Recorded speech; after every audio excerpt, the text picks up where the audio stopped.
Hi everybody, and welcome back to Shadows over Ravenloft. We're starting an hour late tonight. Exactly an hour late, because it's 8:15. Yeah. And it might be, it should be a shorter session. I said that last night too for Beneath the Tide, and it ended up not being a shorter session. So, you know, stuff happens. Announcements real quick. Hi.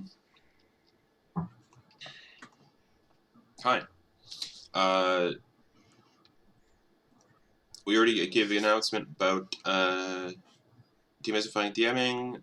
Episode should be coming soon. Hopefully Soldiers of the Screen on Sunday. I think we've postponed it 3 weeks in a row now. So hopefully we can do that on Sunday.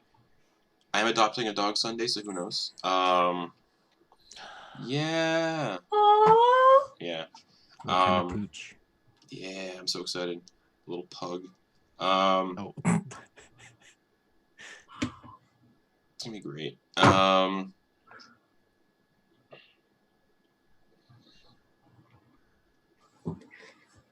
I said brain fart. Yeah, so announcements, not really any, to be honest. So, without further ado. Last time, y'all ended up at the laboratory of Doctor Mordenheim. And it was a good time. You guys met Dr. Mordenheim, met his assistant Igor, got to play around a little bit in the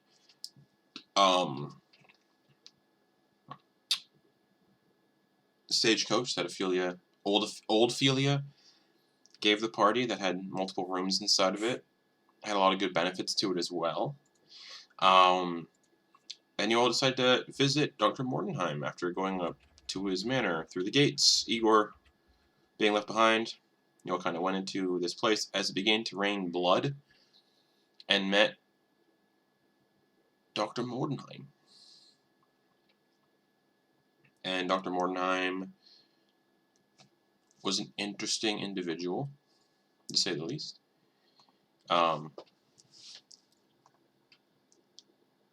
And talk to you guys about death and how fun death is, and not really. And mentioned that his wife had perished a couple days prior, or weeks prior, something like that. I don't remember exactly. And you all just sort of basically went into his lab to kind of help him figure out the two fellow doctors, to see if they could help him figure out the mysteries of death and if it was possible to bring his wife back from the grave. And upon going into the lab, he saw a bunch of weird shit. Bodies and tarps, a giant brain floating in a tank, and a strange electrical cage that was conducting electricity from the storm outside. And Bernard and Ophelia went into the cage to sort of examine his wife's body that was seemingly dead but was breathing. And after giving her some of the stew that Ophelia made, restored his wife, who began to attack the party before her head exploded and an intellect devourer crawled out and nearly devoured Bernard, essentially. Drained him of his intellect and almost got inside that brain of his, but was killed. And Dr. Mordenheim did not handle the whole situation well, seeing his wife's head explode. And everything else thereafter. The party immediately said, yeah, we need to get the fuck out of here. This place is not great. And after some time, you guys were let out of the cage by Igor. And after some not so great comments to Dr. Mordenheim, Una, and Nesla were set away before all this happened. And upon arriving, they saw things going down. And after trying to sort of take the scalpel away from Dr. Mordenheim, he stabbed Una in the throat. and then snapped the neck of Igor. Bernard, who was animalistic and crazed, just charged forward and decapitated Dr. Mordenheim, which awoken Dr. Mordenheim's dread golems. And one of them woke up and started attacking the party. And the party, after knocking it out, realized it could only be destroyed by stabbing its heart with an adamantium weapon, thanks to a book of research notes they found. And realizing, we don't have that, we can't kill this thing, they fled Dr. Mordenheim's laboratory as the golem stood back up and cradled its father's body. You clambered into the stagecoach, immediately took Bernard to his bedroom to make him sleep whatever the fuck had happened to him off, and began your travel to Lamortia, still through Lamortia, because that's where you are, to the little town of Ludendorf. And that's where we're going to pick up, with Bernard just being laid down in bed and Ophelia walking the fuck away.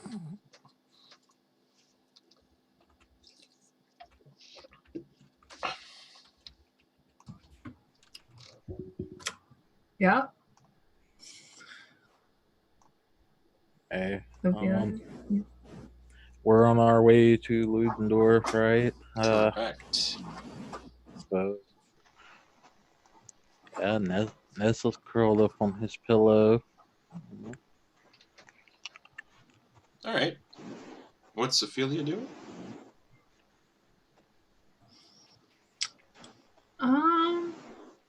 Ophelia's just gonna go back to her room and chill until you get there.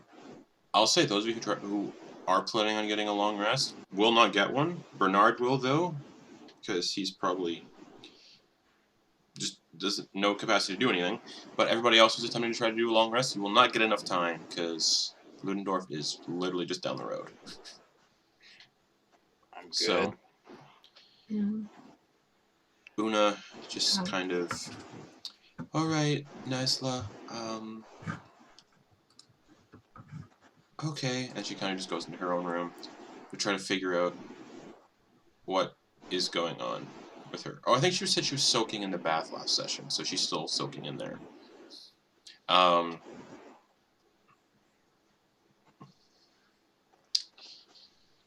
Okay, yeah. Literally, not even an hour in, and the carriage says in old Ophelia's voice, "Destination arrived." I'm walking into the bedroom hallway and wait on them to exit. Okay. Una comes up. Yeah. Ophelia's gonna check on Bernard and make sure he's still sleeping. And then, Most likely. if he is, she's gonna catch up with the others. In his sleep, he's going, come on. We could just stay here for the night and wait for Bernard to be okay. That is not a bad idea. Eat some food, explore the carriage. That way, in case anything happens in town, it might be easier, because none of us are really, tanky. And I don't believe I need to remind us all of what happened the last time Bernard was not with us. Yeah, that's true. I don't want anyone else to lose a limb, or an arm, a leg, a face. I mean, I do technically have the ability to bring it back, and you would not end up with metal arm, but I don't really want to use it. It looks pretty cool. It really does. It really does. I love it. So for the sake of things going smoothly, perhaps, I might do a time skip. Well, before you do, I'm gonna take a look out and see what this town looks like. I'm not gonna get out. Good idea. So you kind of creep around to the foyer, and you go through the foyer front doors, and that's when you get into the actual inside of the stagecoach. And you can look out the windows, and it's a relatively small settlement. Basically, what you can see are two inns. One is burned down. The other isn't. The other looks like it's fairly active. You see a looks like a town hall, and there's kind of like a signboard out front with notices and bounties, like job postings, and also it mentions that in the wake of the fires, all merchants sell their wares inside the town hall. And you can easily see that from the doors. And on the edge of a cliffs nearby, overlooking the Sea of Sorrows, is a lighthouse. No lights on, it looks unattended. And you see a couple of people walking around, but it's still raining blood. Just people are walking around in it, just going, like, trying to shield themselves from the rain. I'll head back down to Ophelia and Una. This doesn't look like a very active town, but it does look like it's pretty concentrated on the inn and town hall. But it is also still raining blood outside, so yeah, I'd be down for waiting for the rain to pass. Then we wait. Okay, well, what do you two want to do while you wait inside the stagecoach? There's lots of stuff to play with.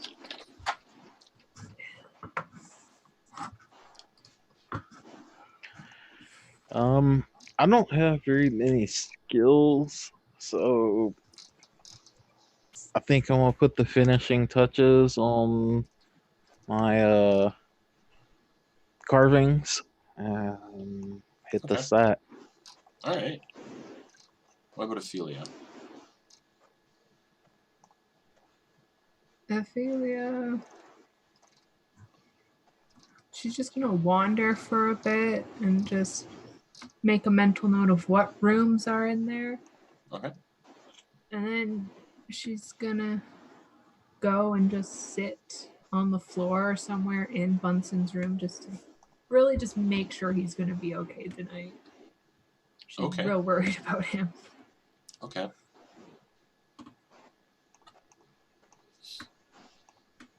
Probably gonna fall asleep against a wall. Okay. In his room.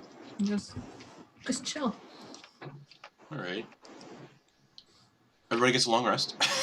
And I'll say that Nesla, you would probably complete the thing you're working on.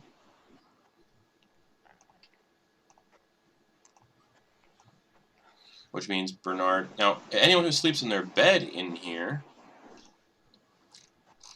which is Bernard only, gains the benefits of a greater restoration cast upon them, and all their exhaustion goes away. So Bernard, that means all of your ability scores go back to what they should be, and Bernard goes back to being fine.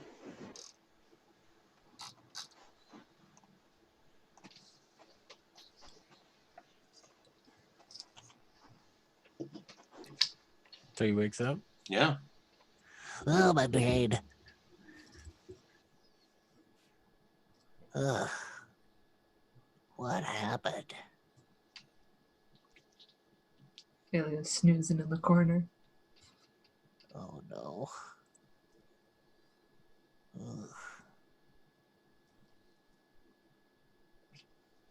Ugh. What time of day is it? What's going on?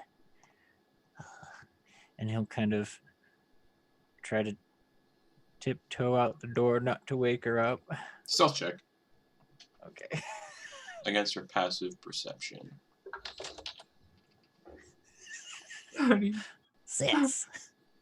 Oh, it's a 10. That wakes her up, yeah. On the floorboard. As soon as she hears that, she's bolting up and she's like, Sorry. you can talk. I Oh my can God, talk. You can say words again. What happened? What do you remember? I don't know. What would he remember, Justin? He'd remember His memory work? He'd remember everything. All right, so then he's just gonna ask like what we should be asking. What happened? What was going on there? That was ridiculous. Why were we even there? You know, sometimes we shouldn't question the past, and we should just look to the future. Yeah. All right. Where are we? I believe we are in Ludendorf. Huh. All right. Are we, what are we doing? What's the plan? We were going to, look at the stores, see what they have, wait for the rain to stop so it's not pouring blood, Is those this, kinds of things. I noticed when we were in Mondenheim, I noticed some mountains in the distance. Is this like a mining town? Would you guys not be happen able to to see? tell you. I Alright. did not look outside. Well, maybe we should just go have a little walk. What time? Do you know what time it is? No. No. All right. Mm. Oh, I'm glad you're feeling better. I am feeling much better. Those beds are real nice. You did a great glad. job. Well, it wasn't me. It will be, or maybe not. I hope not. Yeah. Honestly, I hope not, because I don't want to go down that path. Yeah. There are a couple things that could make it so you don't go down that path, but it'd be dangerous. Based on what Do I you know saw. what they are? Well, if you keep your arm, you're not really, you know how she was missing an arm. Mm-hmm. If you keep your arm, then you definitely won't end up like her.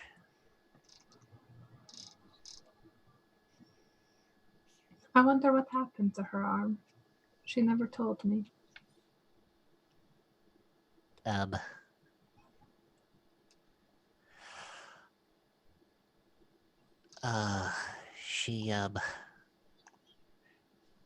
She got rid of it by making a sacrifice. What did she sacrifice?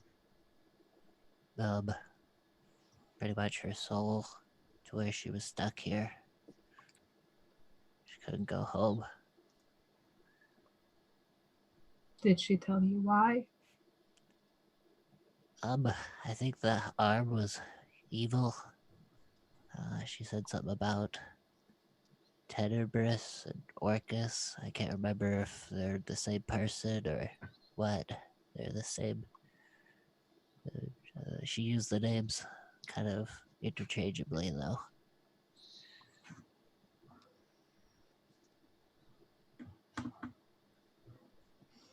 If it were to keep you and my family safe, I'd willingly give up my soul to do it.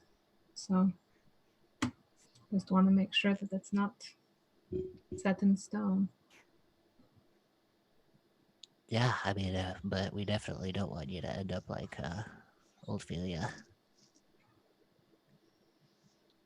I mean, all things considered, it did not seem like that bad of a life. But I mean, her path also had everybody else die.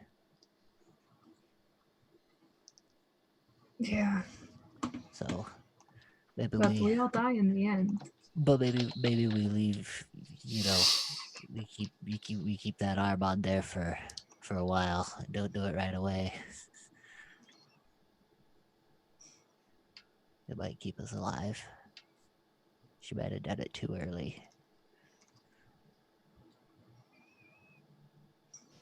I just hope we'll know when the right time is. And that it won't be too late. Yeah, me too. As Bernard thinks of that moment when his heart was torn from his chest. Okay. Well, yeah, I'm pretty rested. I'm sorry that I woke you. How are you feeling? Don't be. Feeling right as rain. All right. You want to go check out this town, see what's going on? Of course. All right. Let's have a look around. Good to see you. It's good to see you back to your usual self. Yeah. How are the others? They were normal when I left them. Nesla. Hey, where you at? Oda. Oh, hi, Bernard. Hey guys, we're going to check out the town. You gonna join us? Sure. Actually, no. You're right. Someone should stay and watch the carriage. That's what I was thinking.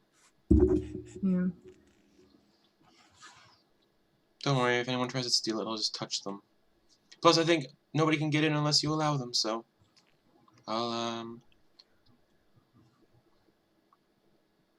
Maybe I'll try doing some cooking. But I don't think you should touch my food. I'm wearing gloves. Alright. Well, I wish you the best of luck. Thank you. I'm not proficient in cooking tools, I don't think, so I can't give anyone the super cool benefits this place has. Well, maybe you could try to get proficient. Oh yeah, I could probably do that anytime I want. Anyway, I have some old well, it's not that old. We could probably have her play around with some of that meat that we got from Krasman, the butcher, Ernest. It's what, like few days old at this point? Yeah, it's only a couple days. Yeah, it'd be about. God, how long has it been? It'd be about 3 days old, probably. Yeah, Oh my not God, bad. it's only 3 days. Yeah. It seems like longer, but yeah, 3 days. I'll have a look outside. Is it still raining? No, but it's still overcast. It's still pretty cloudy and gross. Much like So everywhere. blood all over. Much like Blood everywhere. all over the ground. Yeah, like puddles. Hey, Una. I'll point outside. How about some blood pudding? No, I don't want to use that. That's pretty gross, Nesla. Who knows where that blood comes from?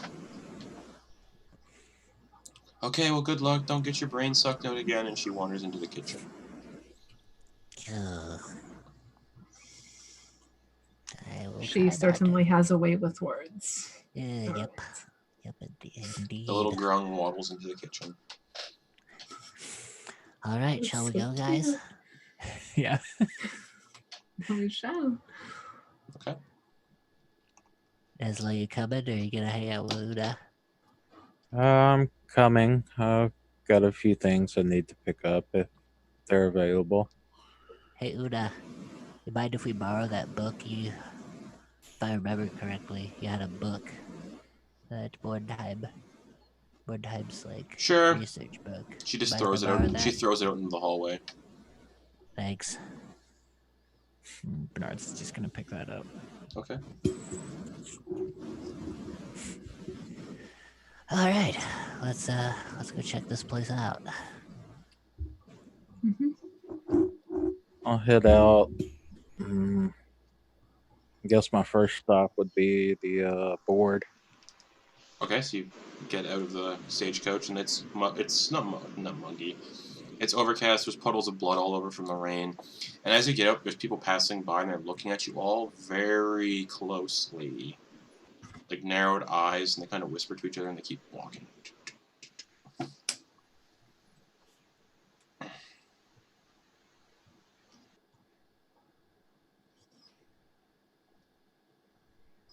Huh. Well, Hmm. I suppose the best thing we could do to get on their good side might be to do one of these things. Nothing too crazy, hopefully. Look over the Or we bounty could- board. Is there anything simple?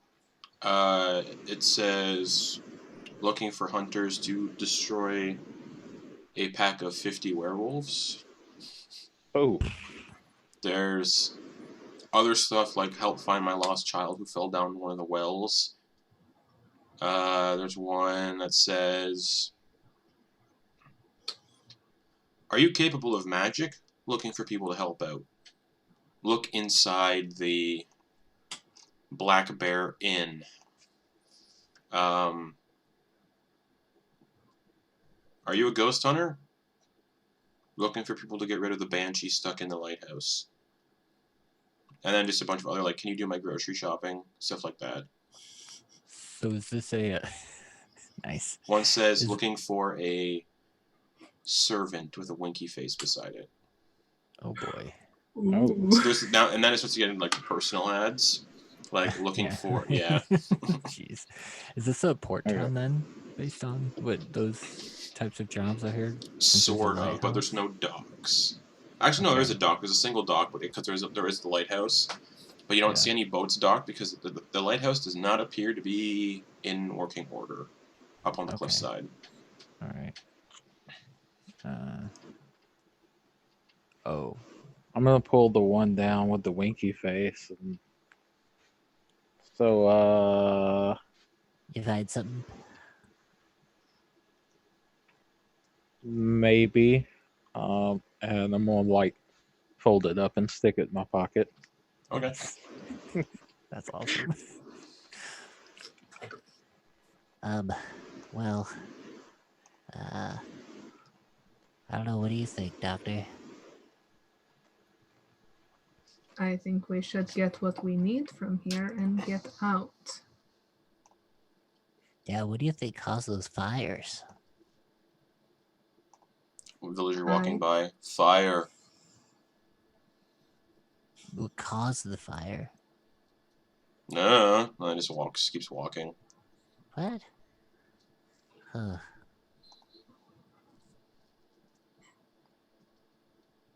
I don't want to find out what caused the fire. So, Well, it looks like our choices are a little bit of work, or we can just head to the town hall and see if anyone's friendly enough to sell us anything. Yeah, that sounds good. yeah. All right. Okay, I'll ask somebody walking by where the town hall is. Hey, Doctor, you saw that thing about a wizard, right? Looking for assistance with something? Mm-hmm. What do you think? Good place to learn to get some knowledge?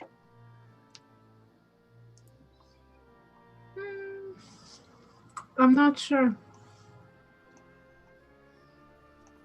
Depends on what kind of knowledge you're looking for. Yeah, I don't know. Is there like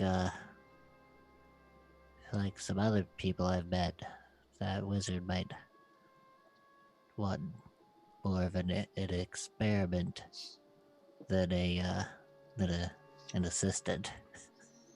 Nesla, as you like look around, you see a villager pass. Their bottom jaw has been removed, like surgically removed, and their tongue's kind of just like wagging out a little bit. There's a lot of skin there, just like hanging, and they've got like one eye, and like they're missing 3 fingers on their left hand. They walk over and they're walking with a cane. They're like, hello.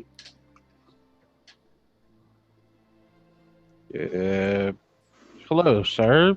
Mm, Hate to be this forward, but what happened here?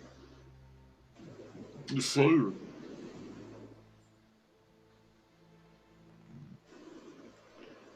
Okay, Could you be so kind as to point me in the direction of the town hall?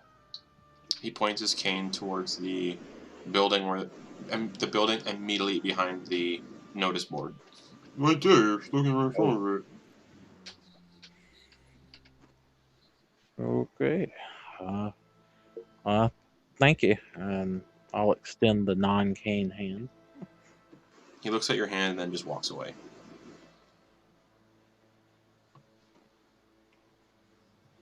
Yeah, not exactly friendly here.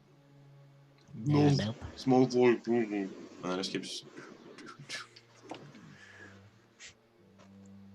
Did any of you understand that? Just barely.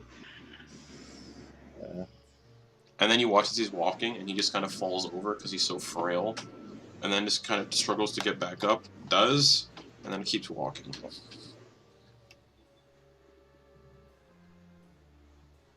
I think you're muted.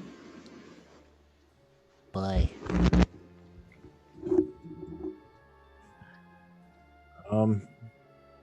Yeah, let's get out of here as quick as we can. Mm-hmm. Look, to the town hall. Let's go. Right, town hall.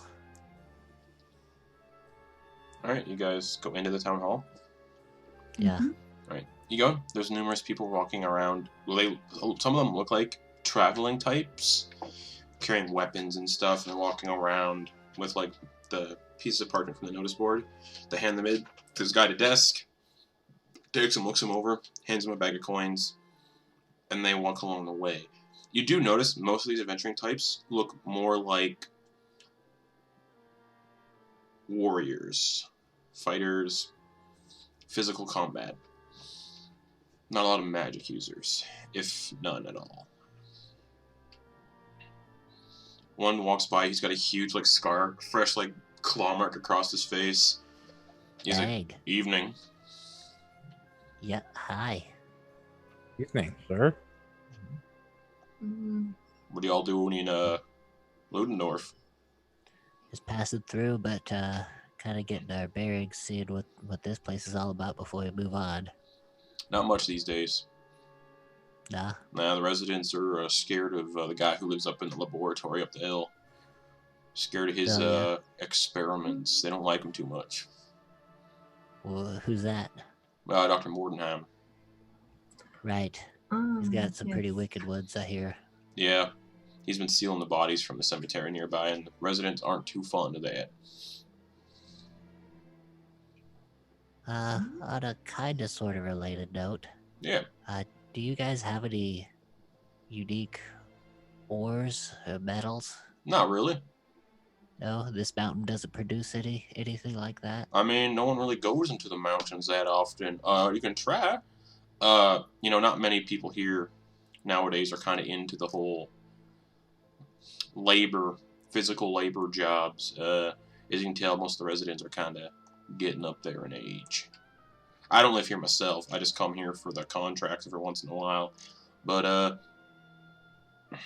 yeah, the mountains. Let me just try to remember what the names are of the mountains. Real quick. Take me just a moment. Just a sleeping beast, right? Yeah, Sleeping Beast.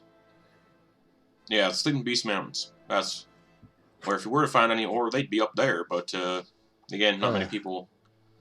Yeah, we don't really have much of an industry. Well, this place doesn't got much of an industry anymore in terms of physical labor. I'd rather not mine it myself. That'd be pretty time consuming. Yeah, probably.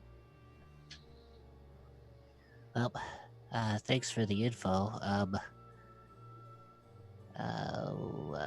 Is this town dying? Oh, you could say that. It's always been a kind of small little community. Not many people here are procreating, you could say. Not much desire to, he kind of points out most of the people that work in this building are probably within the next decade of dying. And he's like, what do you think they do when they get home at night? He kind of just laughs a little bit. Right. So the would like fixing the lighthouse kind of help things out with this place, or Oh, no? yeah, maybe. Yeah, maybe. The old inn burned down. There was a family of vampires nesting in the basement of the inn that nobody knew about, and the villagers at the time, 20 years ago, decided just to say fuck it and burn the whole place down with patrons inside. So, a lot of people also think the place is kind of cursed, but I haven't seen anything to kind of believe that myself. But, hey, the lighthouse hasn't worked in the same amount of time, so could be something to it. Huh. How rude of me, though. My name is Tyson Belmont. Oh, hey, well, my name is Dr. Bernard Bunsen. Nice to These are meet my you. friends. Nice to meet you all. This guy is, yeah, he's very, like, well-built, muscular. Not really wearing much armor. He's kind of wearing, like, a sleeveless leather kind of, tunic-ish, with a green kind of cloak with, like, a wolf hide, wolf fur kind of collar. Yeah, his face is just freshly, like, scratched up by claws. And his left arm is just covered in tattoos of, like, flames and lightning and mountains. And strapped to his side is a really big bastard sword. It looks like the two-handed sword, but it's strapped to his side. So you can get the idea he's strong enough to wield it with one hand without issue. Ah. And he's wearing iron boots that kind of have, like, spikes on the front of them. They look like they're partially to kick things and for climbing. And then he's also got, like, a finely shaped goatee that comes to a point, and his hair is graying in places, and it's black. His eyes are kind of emerald green. He's like, well, what are you guys here for exactly? You said, I think you mentioned, I don't think you mentioned.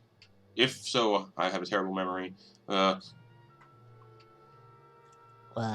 we were kind of just passing through. We kind of worked our way from the north. Makes sense. A bunch of us are just passing through nowadays. If you're strapped for coin, I can definitely recommend the contract board outside. That's generally what I do. And I'm not much of a man for working for other people. You know what I mean? I like to make my own way, so I come here every so often and check out the contract board. We're not necessarily strapped for cash, but we're kind of looking to get supplies. Oh yeah, there's merchants up on the second floor here that kind of handle that kind of stuff. They sell supplies more to adventuring types nowadays, because that's the main source of the town's kind of well, that's who they kind of cater to most nowadays. What about you guys? What do you think? Are there any Yes. weaponsmiths upstairs? No. Mostly just poultices, herbs, like healing herbs, like medical supplies, little things to help kind of supply you on your travels. Not really any weaponsmiths in these parts anymore since everything kind of went to shit. Ugh.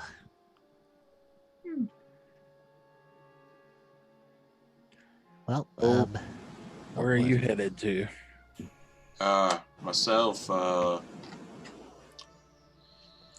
don't know. Probably gonna go pick up a contract outside and see what interests me most, I guess. I just turned in one myself, but, I still got enough fight in me for, I think, one more. How much they usually pay? Depends on the danger of the contract. The one I just did, I had to kill a creature called a Bahir. big old lizard kind of creature, shoots lightning out of its mouth. I had 2 more with me when we went to do it, and well, but here's like to eat people too. So that contract is paying me about well, it's 200 gold per person for that one. But I'm taking the other 2 gents that I was with. I'm taking their payments and bringing it to their families down in Valican. So I'm heading out to one of the other domains. Ah, Hmm. all right. Probably pick up a contract on the way out, though.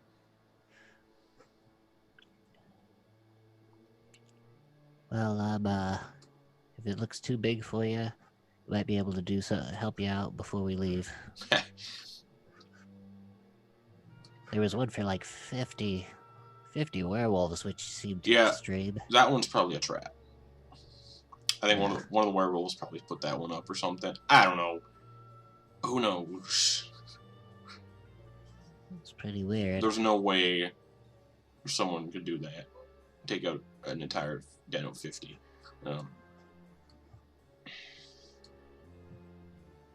Well. All right. Well, we're gonna check out these shops here. Probably just skip them over for a sec, give them a once over, and then probably get moving. All right. Well, best of luck to y'all. Thank you, Mr. Belmont. And he just kind of straightens his little cloak, pulls the hood up over his head, just in case it starts raining blood again. And he nods to you all and just kind of steps outside. And you see him stand there, takes like a little vial out of his side, like out of like a belt, drinks a little bit, pops it, puts it back, and then just starts running super fast. Grabs something off the notice board and just sprints, just. Okay, alright. Alright, I'm taking it with you laying down here. Yeah, me too. Okay. Okay, it looks like the choices may be limited, but they're potent. Oh, you looking for a contract? I got loads of contracts. Loads. Want one? One. And behind the counter, you see this guy with just massive, like, glasses that magnify his eyes like 4 times. 1 single tooth in the front. Bald, maybe 70 years old. And just really wet looking, like he's super sweaty. And he's kind of unnaturally thin, like the skin is also like clinging to his bones. Yeah. Almost like the skin is trying to stay warm. And he's like, Hey, Doctor, it's you. What can I do for you in the guys? future. You guys want a contract? There's so many outside, and you get one and you do a good job. I think one of my priorities right now is probably an umbrella. We don't got those here. No umbrellas upstairs. Really? No. Bummer.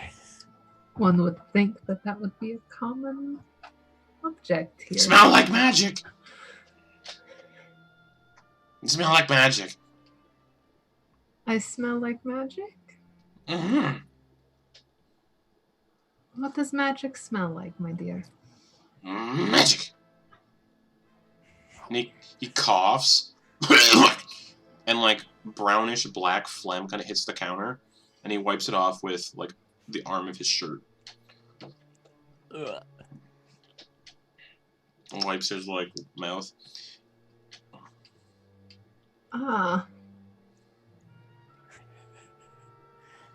Okay. Well, you are not wrong. I do know magic, yes. Well, if you know magic, you go check out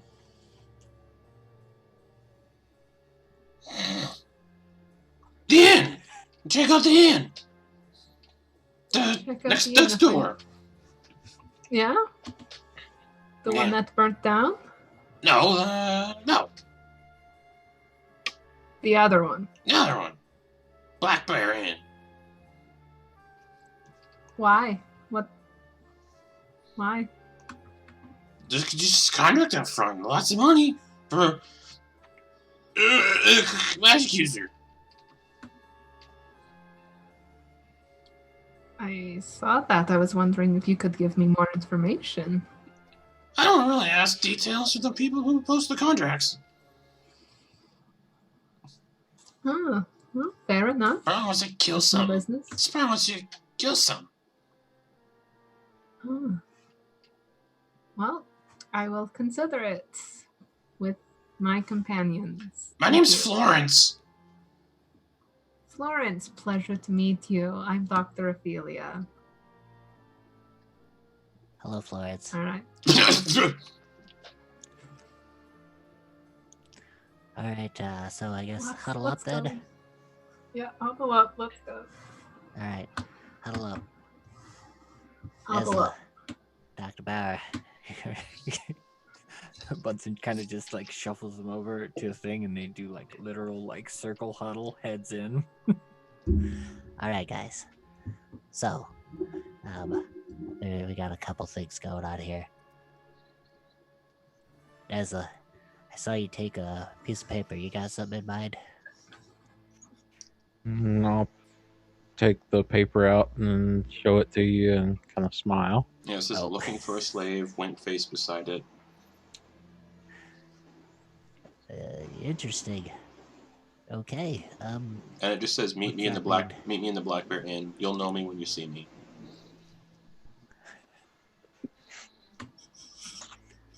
Okay. Well.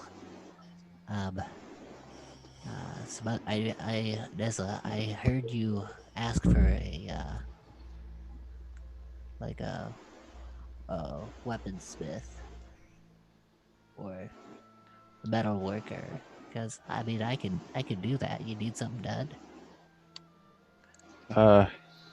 Yeah, I'll pull the 2 sticks I've been carving out.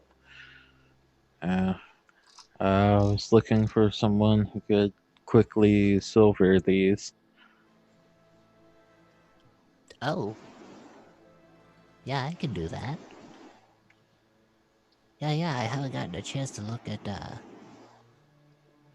think I did.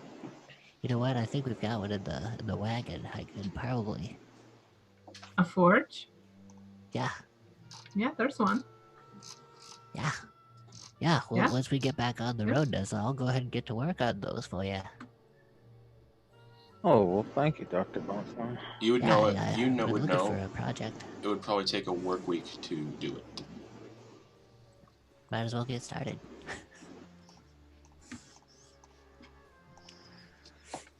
So about 5 days.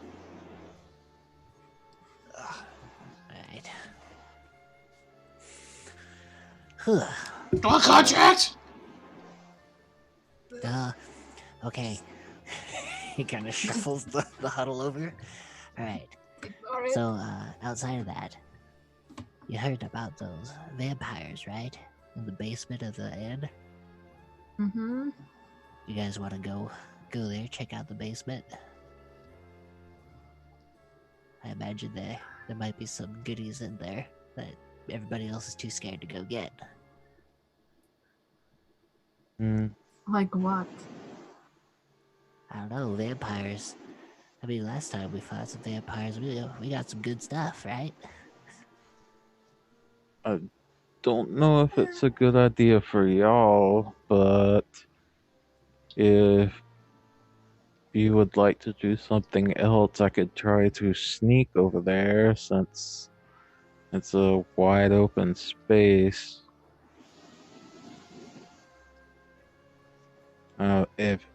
If we wait until dusk, I may be able to just completely... How's the lighting in here? Pretty well lit. Oh, darn. Okay. I could do it rather quietly without anyone noticing, I think. Oh, you mean like scout out the inn? Yes. Oh, okay. Yeah, the doctor and I are not particularly sneaky. Yeah, nope.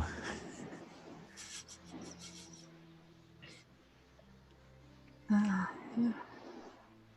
Okay. Well, that sounds good. Sounds good to me. Yeah, But- outside of that, what do you think, Doctor? I'm thinking that I am very uncomfortable in this place, and I would like to leave it as soon as possible. Okay. Nesla, did you want Uh, to check out but- that thing first? Yeah, the only other thing I can think of here is Mr. Belmont there seemed to have some nice things. Might check out what they have to offer before we head back out. Oh, you saying like the shops in the area? What they have upstairs. No.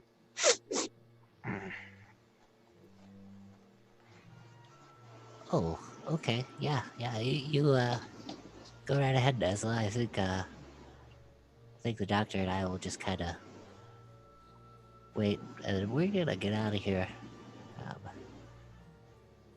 Whenever you're done with stuff. Does that sound good? We'll wait for you. It's fine by me. I will go ahead and start heading upstairs. Okay. Don't cause trouble. All right. You know me, and I'll smile and bow. All right, Nesla, you head upstairs.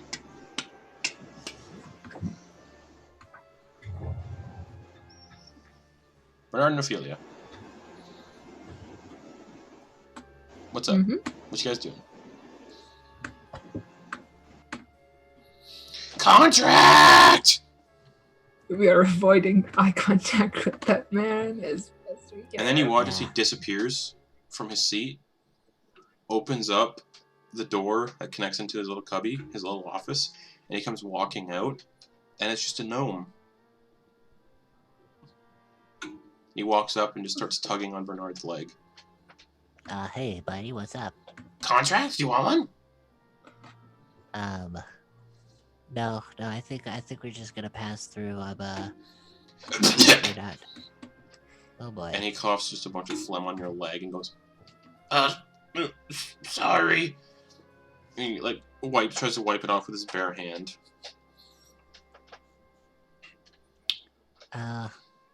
Let's, yeah, no, no. Ugh, sorry. And then he just kind of waddles back into his office and closes the door. And then kind of closes the window. It's like slides like a wooden shutter down, and it says, closed for the evening. He like herked on my like metalled up leg because I've got my armor on and everything. Bunton's gonna like take his produce flame and just kind of cleanse the area in fire. Okay. It boils for a little bit, so it's phlegm. The phlegm bubbles a little bit, like it's cooking on the armor. Leaves a little bit of a residue behind, but the mucousy substance is gone. All right. Oh boy. Let's Mm, Yeah, I agree. Let's get out of here. the people here sure are characters. Yes. So you two are leaving the town hall? We're just gonna wait for Nesla. Okay. We don't want to leave him completely high and dry. All right. So we're gonna Literally. wait for him to finish. Yeah. Alright. So yeah, Nesla, you get upstairs and you see a bunch of shops set up like all in lines. And people are just like peddling their wares, and a lot of the wares look like shit. Like just random junk. And there's a guy sitting nearby, he's bug-eyed, his eyes are super wide. And he's like really twitchy. He's like, oh, hello.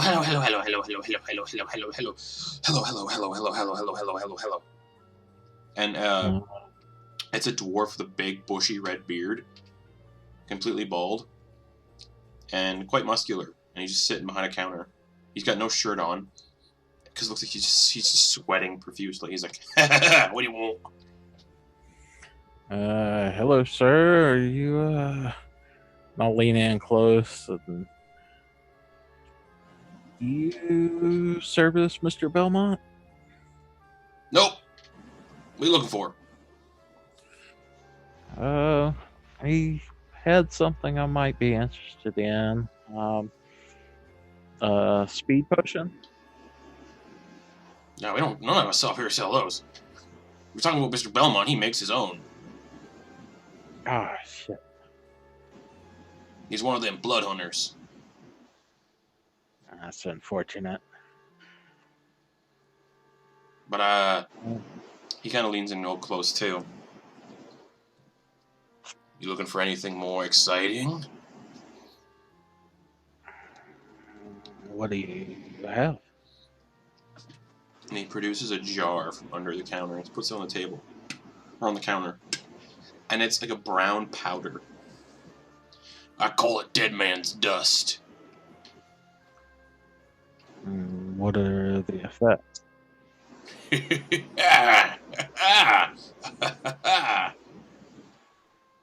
He takes out a pinch.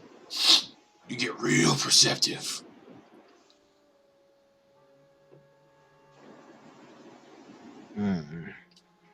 Alright. How much? Well, I don't want you to pay for it if you're not satisfied with the product. Alright, I'll reach over in and take a clawful of it. We can't do it here in front of you of all these customers. My name? Well, I got a nickname around these parts. They call me Mr. Euphoric. Oh, Mr. Euphoric. My name is Nesla. Well, come with me then. And he turns around and opens a door behind his counter. And it looks like an old school like smoking den. Like pillows everywhere. Like, it looks like a Victorian era heroin den. Okay, I'm going to try to stealthily, like, cup in my hand one of my darts, and I'll follow him. And he kind of just waits at the door before letting you in. He says, Now, this stuff works better on people with magical capabilities. Do you happen to have any magical capabilities, my friend? Or know people who do? Is the room dart the one he just opened up to? Yeah, from behind you can see it's dark and it's got like purple, like kind of like curtains all over the walls. And there's like a haze of like purple smoke floating through it. Alright. I will step through and go invisible. Well, he's not letting you in the room yet. Oh. He just asked you a question. I have some minor capabilities, but I don't know if you would technically call them magical. Excellent. It should work perfectly fine for you then. And he steps aside and lets you in. Yeah. I'll go in. Alright, you step in. He comes in behind you. And, locks the door. Oh, just to make sure nobody comes in. Technically, what we're doing is super illegal. We could get hung for it. Oh, is there anybody else in here? Yep, there is. You see a bunch of people sitting around on pillows, just kind of having these smoking devices up in their lips, and they're just smoking. You found the opium den of the town. Congratulations. And there's maybe like 25 people in here just smoking. It's all the younger looking people that are in here. And he's like, just find a seat, my friend. We're going to have a good time in here. Alright. Cautiously, I'm going to have a seat, but something else. Are the people moving around in the hall, or are they like Oh, stone this face. isn't a hall. This is a single room with pillows all over that they're sitting on and smoking, and they're just all focused on their activity. Like they're moving and stuff while they do it, and they kind of like let out smoke. Like that's why there's Right, a big so old not purple like haze in this room. not like comatose. No, no, no. Okay. One person is in the Alright. corner, just like slumped up against the wall, like asleep. Yeah. Alright. Yeah, I'll go in and have a seat. Okay. Well, everybody, this is Nesla. He's here to try out our product and see how he likes it. And everyone in unison says, "Hi, Nesla." Hi, everyone. And someone just kind of pats you on the hand and goes, "You're very soft."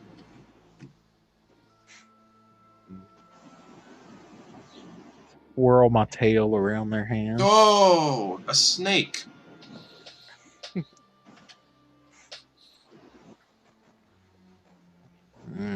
And they hand you your own little personal, like, not a bong, it's a thing that they use in, I can't think of the name of it right now.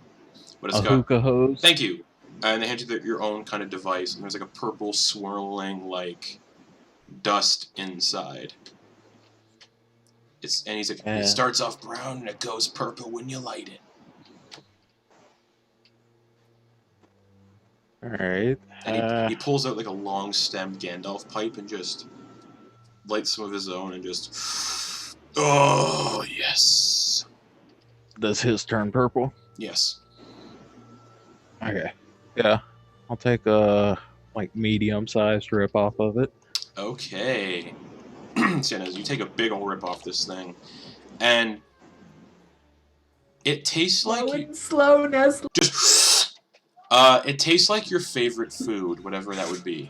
Like it's almost like the drug knows what you like, and you can tell this is maybe why people get addicted to it.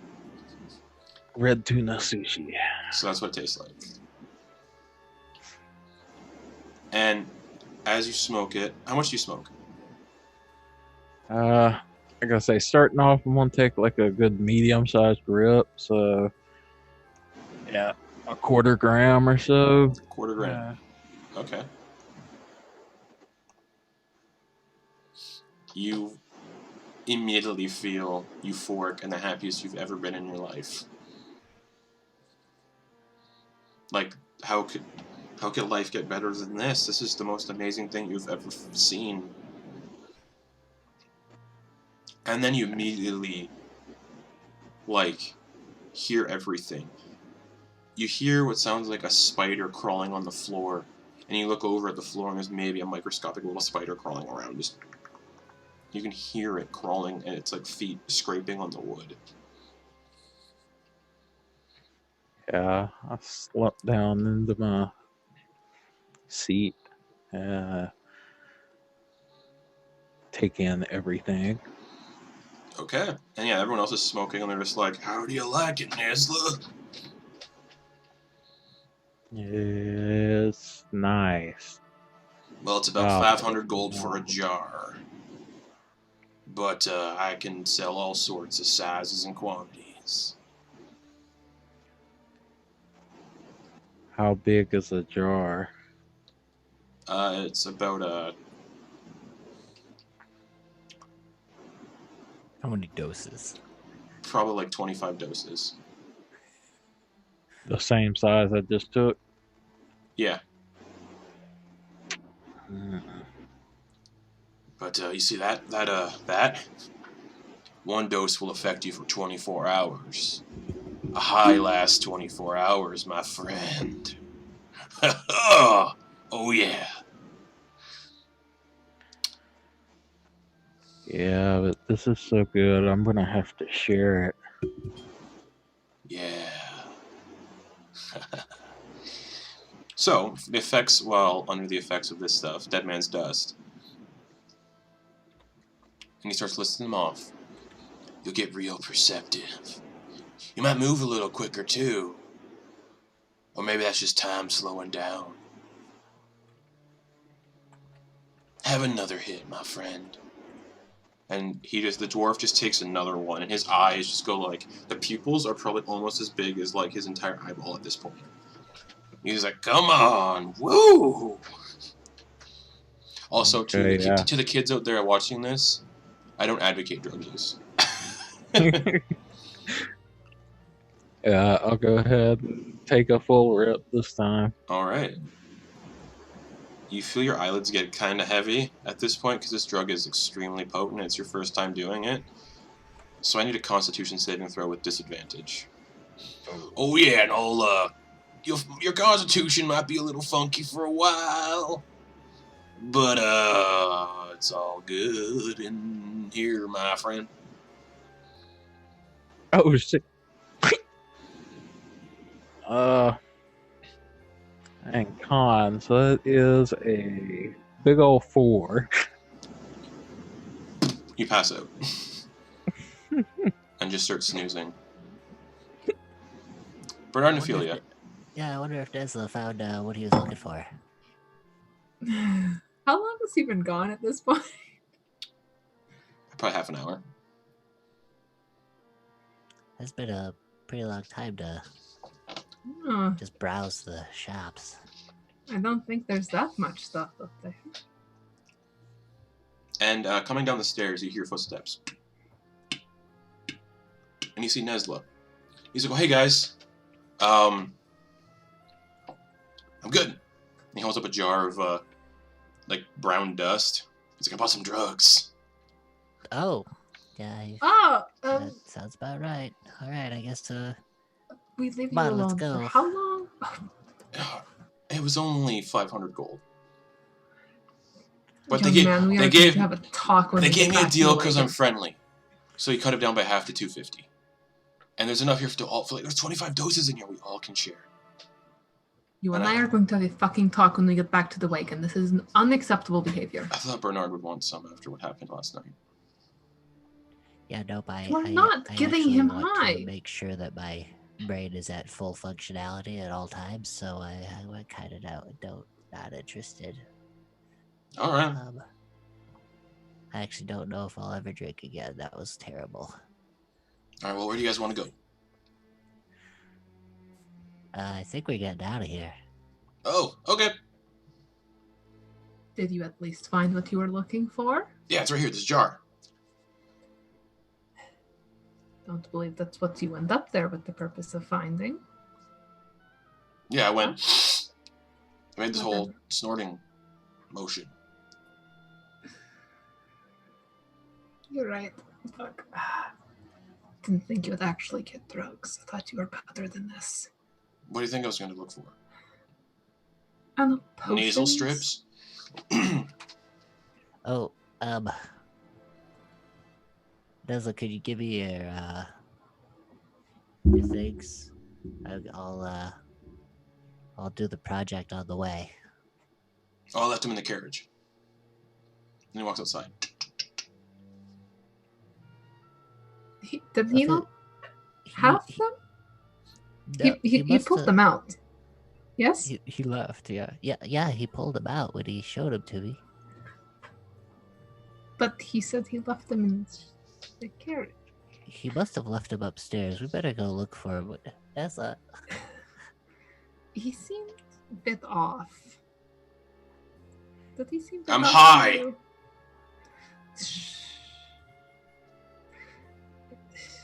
He seemed a bit off. Alright, well, Even for high. I think you left your sticks. Oh, shit. Did I? Sorry, this No, stuff's you really didn't. potent. Do you want some? You he need kinda to like- leave them in the... He takes a pinch out and kind of holds it up to your nose. Do you want some? No thanks. Okay. No. Hold on. And he kind of goes back upstairs. And I'm gonna follow him. Okay. Same. All right. You get upstairs and you can't find him. He just kind of disappears as he gets to the top of the landing. He turns a corner, and as you guys turn the corner behind him, you don't see him. You just see more people at stalls selling stuff. That sneaky cat, he gets all over the place, doesn't he? We leave him for 5 fucking minutes. He goes in, buys drugs, gets high, It is just like living with my son again. Nesla, you come too. And you're strapped to a wooden kind of board on a stone wall. It's really cold and wet. And that same dwarf is standing in front of you looking up at you, and he's like, well, hey there, Nesla. Yeah. What happened?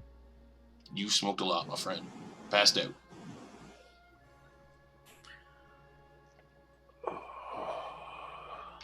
Said you're capable of, Yeah, you said you're well- capable of magic, correct? Or sort of. Yeah, sort of. What's the lighting in here? Lit with candles. And then there's chandeliers in the ceiling, so it's not dim or dark at all. And standing around, you see people in robes and cloaks. Hooded cloaks, you can't see their faces. If you cut it down to just one of these candles, I can show you. One moment. There's a on one of the doors, and the door opens, and you see yourself walk in. Am I still high? Oh yeah. No, I'm asking that as Nesla. Oh yeah. And we gave you a different drug than the one we were smoking. That wasn't very nice. No. Can I have some more of it? Why not? And he hands you a pipe with some in it. I'll take another hit, but this time just into my mouth. Okay. And you watch as the copy of you that walks in shifts, and no longer looks like you. Looks like a different kind of person. Another person in like a cloaked, hooded cloak and everything. All black cloaks.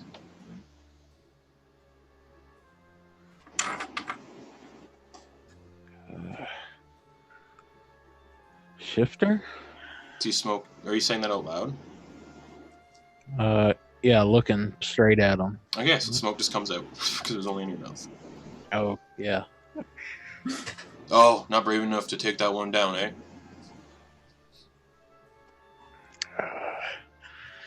Kind of forgot I had it there for a second. Yeah, that happens to me sometimes. We gave you something different. As I said, you're gonna find yourself not so capable of doing stuff for a bit. On the bright side, you won't feel a thing. And he just takes a dagger and just sticks it in your leg, and you don't feel a thing. Just... And you just take 1 point of damage. Just... And pulls the dagger out. Look down at it and go, that probably hurt. Nah, you're fine. Kind of shake a little bit in the shackles. Yeah, they're really tightly put on. Just kind of like wiggling my body. The other two I you're don't know with. The other two you're with that we saw. What about them? What about them? They magical? A little bit. Good to know. More magical than you, perhaps? I don't know. Never really tested myself against them. He looks over at the person that just walked in, who is, now you can tell, is kind of like a drow with pointed ears. And he's like, Vessel, you, get any information? Yeah, they were looking for his sticks. Something about his sticks. Ah, one moment! And walks over to your kind of bag that's nearby, Nesla. Digs around in it, finds the sticks, hands them to the drow. He goes, ah, thanks! The drow just, thank you? And takes your form again and leaves.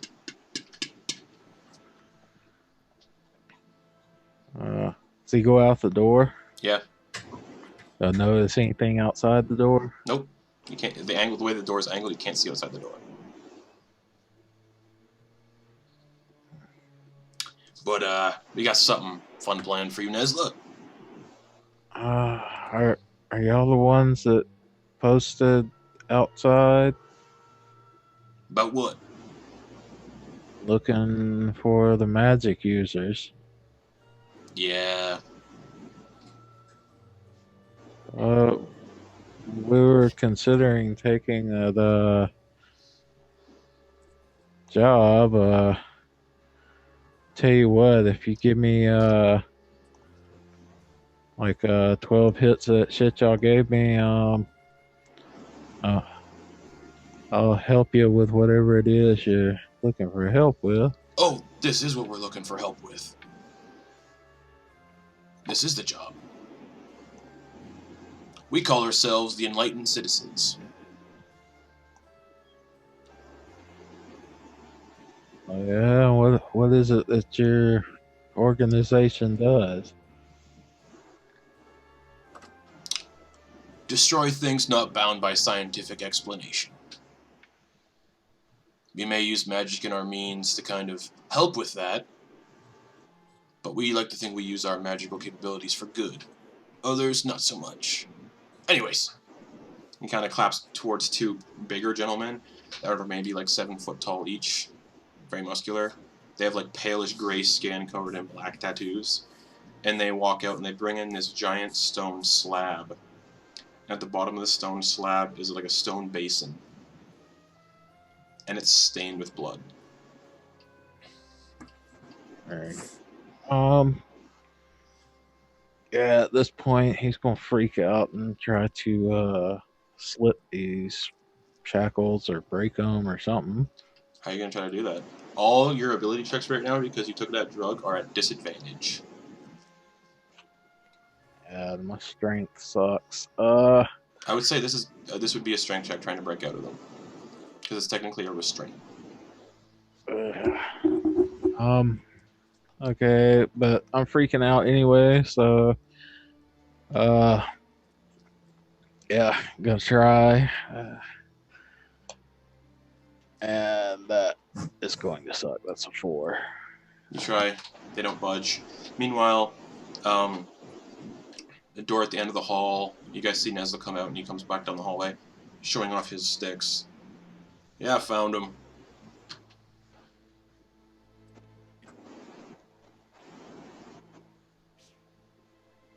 Where were they?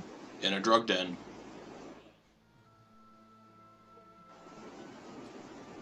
Alright, and he kind of just passes you guys. Let's go. Alright.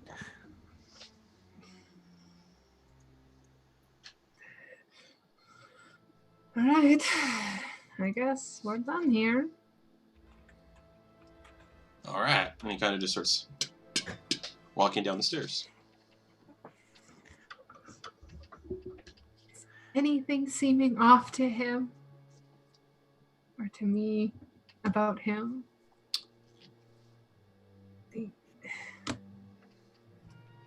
Can I insight check this? What's he done that's off? He's bought drugs and talked about being high. He's bought drugs, and I don't know. He did. How tennis high is he? pretty high. He's kind of hinted at wanting to buy them when he went the whole. He did. Yeah. Fuck. Dude. So nothing would seem off really, other than the fact that he's just high.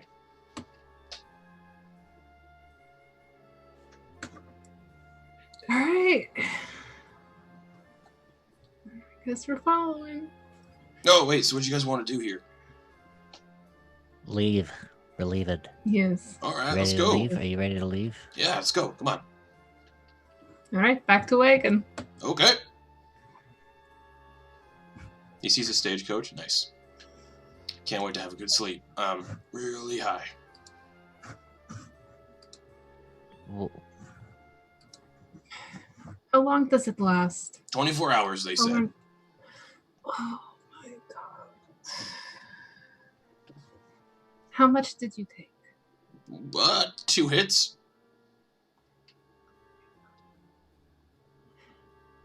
Have you had this drug before? Nope. Did they not teach you low and slow? No. It's irresponsible. That's why Right, you're the mother your of the ass group. in the wagon. Oh, okay. And you open the door? Mm-hmm. Okay. He goes to step in and just immediately disintegrates. All of his equipment does not and just falls to the ground. Just but the figure, whoever was there, just hits the wall of the carriage to go inside and just dusts. Whoa. And the villager walks by and goes, That doesn't usually happen, I swear. Magic! Ah! And he runs away. Doctor, I don't think that was Nesla. What do you mean? That it looked exactly like Nesla. Was But it because Nesla he can was- go in. Yeah, but Nesla's gone in before. no, but he he's just smoked a dead. bunch of stuff. Is that wait? Did Nesla just die? I don't know. This is weird. We need to see what he was smoking. Is the jar still there? Oh yeah, it's like lying on top of everything. All of his equipment is there. It was just the body that went that dusted. Pick up the jar, Mm-hmm. open it, and examine it, trying not to breathe it in. All right. Medicine check. Shit, I'm good at that. Ain't that kind of doctor, indeed. I will assist her with my. Well, I don't know if I can since I'm not proficient. You cannot. That is an 18. You have no idea what it is. Oh, but Fuck. whatever. Yeah, I've never seen it before. But yeah, We need to find where he got this. Well, I mean, we could head back to where. I mean, we saw the door that he came out of when he came with the sticks. We could just head back there. Yeah. See what these Surely the person bastards gave him. Surely the person that sold it to him will tell us what's in it, yeah? Right? I mean, is that how it goes? I don't know. I don't know. I've never bought trucks before. Me neither. meanwhile, It has to be. This is gonna be awkward. Nesla, the Luna. dwarf comes back over with like a little potion and says, "Here, this will make you feel better. You might get a little nauseous from the drug. I don't want you throwing up, making everything gross down here. Here," and he hands you the potion. Well, he doesn't. He holds it up to your lips. Okay. I'm not gonna pour it in unless you are okay with it. Okay, I'm going to take a mouthful of it, not swallow, Mm-hmm. and I'm going to take a quick look around. Mm-hmm. Do I see any of these jars of this He drug looks at around? you as you're moving your head around. Swallow it. Does he have any of the drugs on him? No, swallow it. I know you didn't swallow Yeah. it. I'm going to spray it out like a mist in his face. And very quickly, 2 key points, I'm casting darkness. Do you need your hands free to do that? I don't think so. It's key points, right? But the spell still has. Is the spell still verbal, somatic? If it's somatic, you can't because your hands are restrained to the sides, and that's how I'm ruling it. No. Verbal and material. Alrighty, what's the material? Key points. I don't need it. Key points. That's right. Yeah. All right, you cast darkness, and immediately hear the sounds of daggers coming out of. Yeah. Shadow step to the edge of the darkness and start running. And Your movement speed is halved because of the drug. I'm going. Okay, I am also going to. All right. Before anything else use happens, feline- before anything else happens, Nesla, we're gonna do some rolling of initiative here Oh Alright. boy. because this is Let's gonna be a lot to manage. Nope, because you guys are not in this. Alright.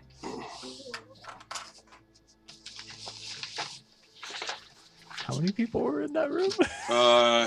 About 25. Oh! No! Get him, Nesla. Get him. Get him. And I'm definitely splitting these up into groups. Just get out of there. We'll set it on fire. You know. All you have to do, all Nesla has to do to win, blow out all the candles, quick.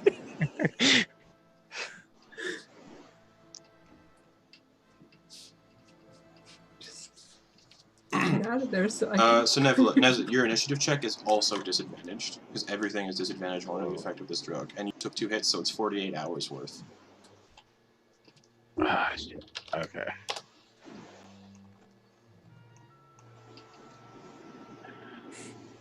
I don't think I beat 25 of them, but I should beat about half of them. Got a 10.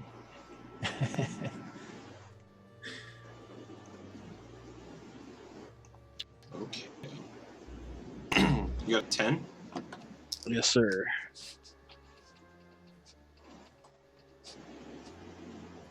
Okay. Ooh, excuse me.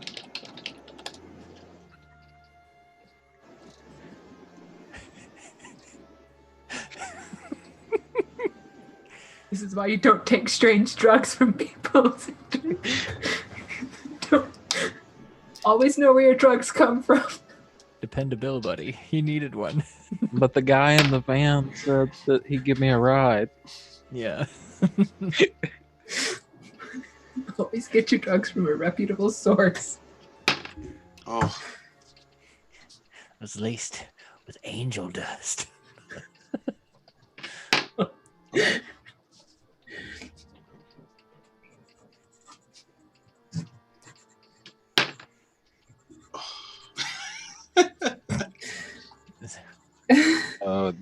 Justin seems like he's destroying my initiative. I will see. Okay. Well, So I split these cultists since there's 25 of them. I split them into groups of 5. Oh shit. So they see the darkness happen.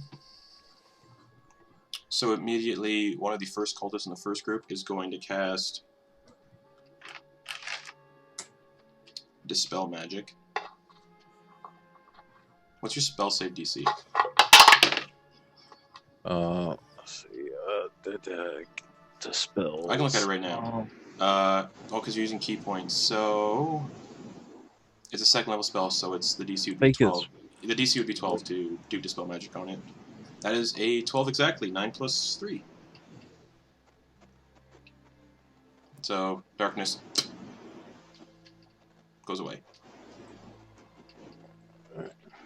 And that means one of the other cultists is just going to saunter over.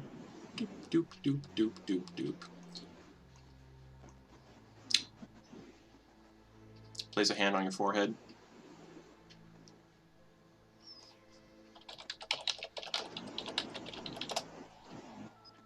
And cast... Ooh, wrong... nope. I did something wrong. Hold on. Sorry, everybody. Alrighty. I'm going to touch your forehead. And say, get on the slab. And cast Dominate Person.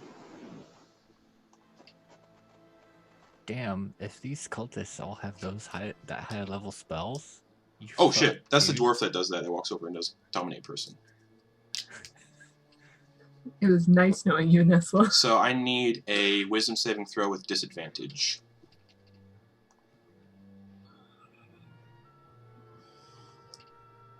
Oh, no. Fuck me. Everybody's disadvantaged. Okay. 5. Alright, you are charmed for 1 minute, and it just tells you to go lay on the slab. So when it gets to your turn, lay on the slab. So they're all going to skip their turns. And they can hear the commotion, so a bunch of them are actually just going to go up to the door and just kind of stand against it. About 10 of them will stand against the door. And that'll bring it to your turn, Nesla. I guess I'll go lay on the slab. Okay. But actually, no, I don't. Do not go lay on the slab. stillness of mind. Okay. Oh, That's right, you're no longer charmed. But that is my action, so Yep. my bonus action is there a window in here? Nope, it's underground. No. And they're blocking the doorway, They are. right? There's about 10 of them blocking the door. Okay, I'm going up to the chandelier and bonus action going to attack whatever is supporting it. Okay. It's a hefty metal chain. Okay. So attack roll with disadvantage.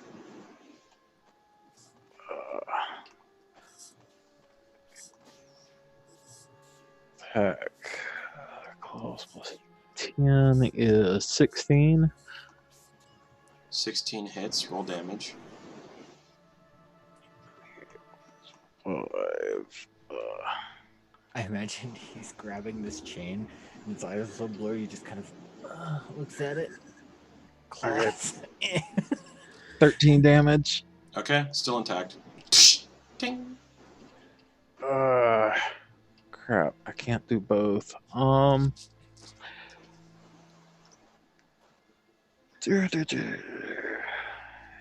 Yeah, let's drop another 2 key points on darkness. Okay.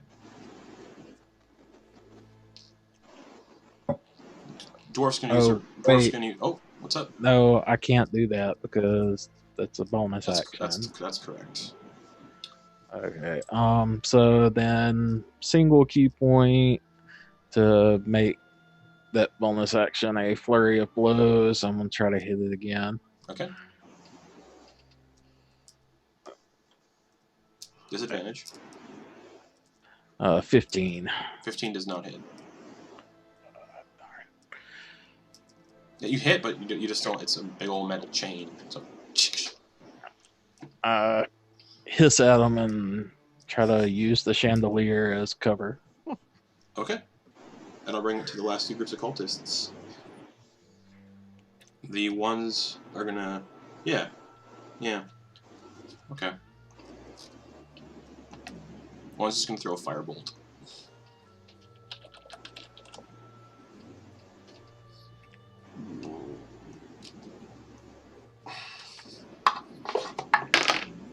Ooh. 22 to hit. Does hit. Does that count as a missile? No, because it's a...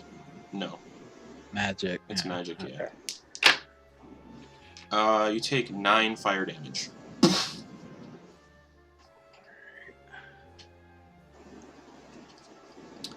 One of the other cultists in that group is going to throw a dagger up at you. Just take one of its daggers out and just... Nope. Dink! Hits off the chandelier. And the other 3 are going to throw daggers to try to hit. Miss. 18 to hit. That is my armor class. Am I getting any kind of cover bonus? Not really. Okay. But wait, you said that's a dagger, right? Correct. Okay, can I deflect that one? Yep. You'd have to. I think it's you have to roll higher than an 18 or an 18. That's how deflect missiles work. Still disadvantage. Oh, hold on. You have to reduce the damage. That's how you do it. The damage is 4, so roll a d10.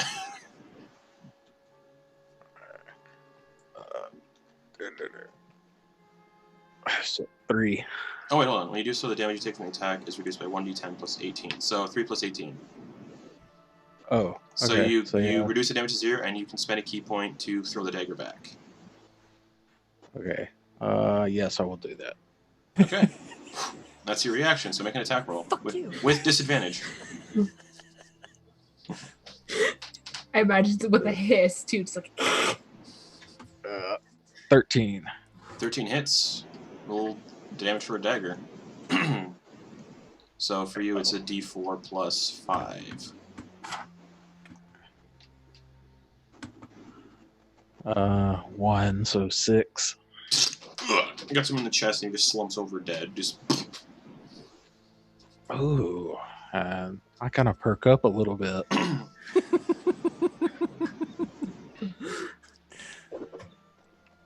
Love this.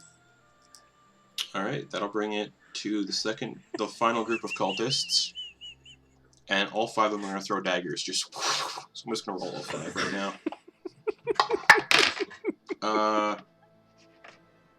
Nope, that's a 15 to hit. So just sails under you.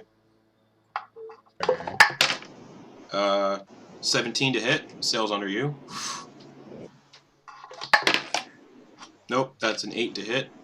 They're just missing completely wildly next. They just saw I one just of their... assume I'm like swinging on the chandelier. Yeah, and they also just saw one of their... Well, you're feebly visual. like doing it. Because you're so high. And they're just traumatized because their buddy just got killed. That's a 6 to hit. And the last one... Drunken style, I guess. Nope, all the daggers missed on that last group. That'll bring it to the top of the turn order. With 3 cultists just saying fuck it, putting their daggers away, pulling out light crossbows, and then just... Oh boy. Oh no. Oh no. Yep. Yep.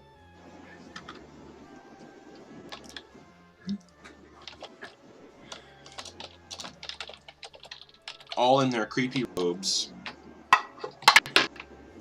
Nope. Ting! Off the chandelier.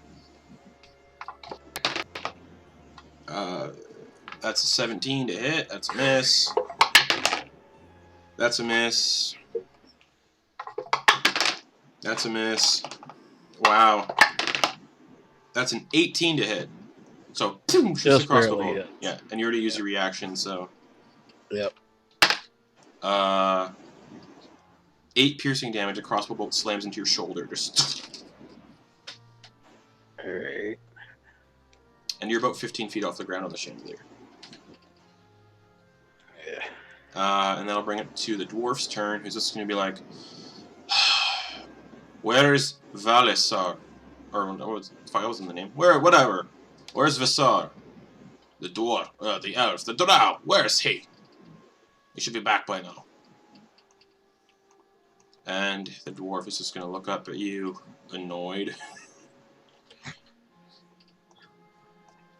And go, are you going to come down and play nicely?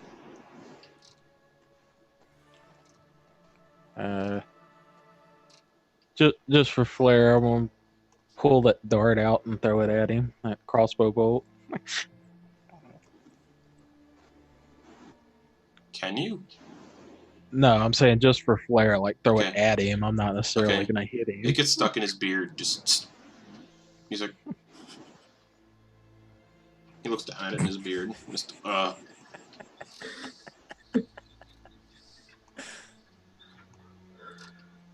Okay. Okay. Oh no. Alright. Oh no. Alright. Nesla, I really liked you. Oh. I really liked your drugs. I was gonna, you know, make sure your death was painless. It would have been a nice sacrifice. But, well, I'm sorry, little man.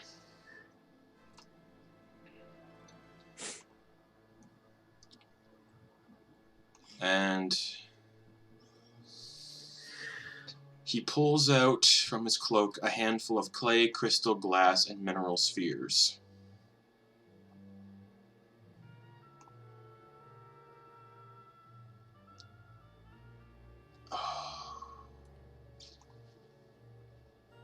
This is usually how we get people to work with us, but you were kind of really trusting. Surprisingly. So no hard feelings. And he's going to cast Feeble Mind. Fuck. Oh no. And you feel this spell trying to shatter your intellect and personality. as it blasts your mind.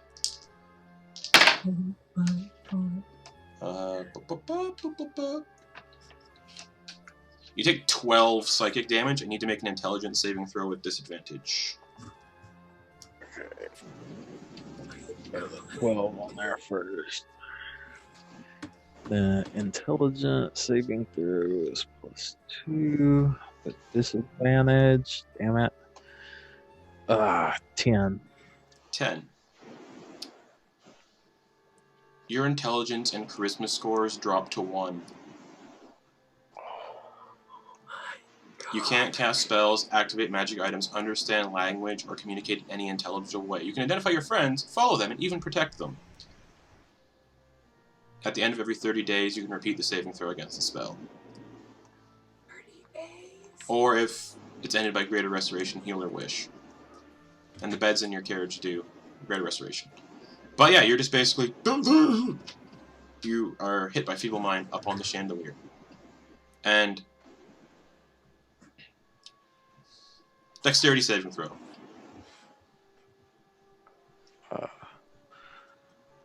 This? Yep. Not gonna matter. Damn. I finally got a natural 20. 3 is 13. But if it matters, I've got the fail reduces to half. Success is nothing. Okay, so you hit the floor. And that'll end the encounter, I think. The cultists just kind of walk over, pick you up. They kind of just guide you towards the slab. They put you down, and they just start instead of restraining you with the leather straps. They just lay you down, and they take out metal iron rods, and they put 2 in your palms and just hammer them into the stone bed, and then into your ankles. So you take 5 piercing damage total from that, and you're restrained to the stone slab with metal iron spikes. And we'll go back to Bernard and Ophelia. Does Nesla make any noise during any of that? Nope, because of the, and you guys wouldn't hear anything anyway. I guess we're just gonna go to that room. Yeah. So you go to the door at the end of the hall that he came out of? Yeah. And we're gonna go try and find the drug dealer that sold him this. Okay. You get towards the door and someone steps out in front and goes, what do you like? What, can I help you with anything? Fiona's gonna hold up the jar and just be like, do you know who sold this? Nope, I do not. Bernard's gonna bend at the hips, look right down at his face, not say anything because he knows that his voice kind of throws it off. Okay. Yeah, what are you trying to do? The person that sold this drug Yeah. is possibly behind that door.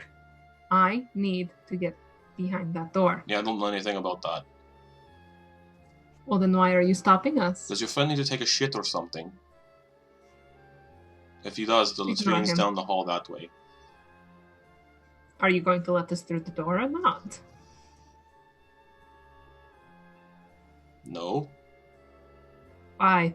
because I What don't is know. behind I that don't know door? who you are. Well, allow me to introduce myself. I am Dr. Ophelia Bauer. That's Now great. you know me. That's great. I am none of your business. Bernard So just shouts, "Drug dealers! These guys are drug dealers!" everyone from the stalls looks up and goes back to their business.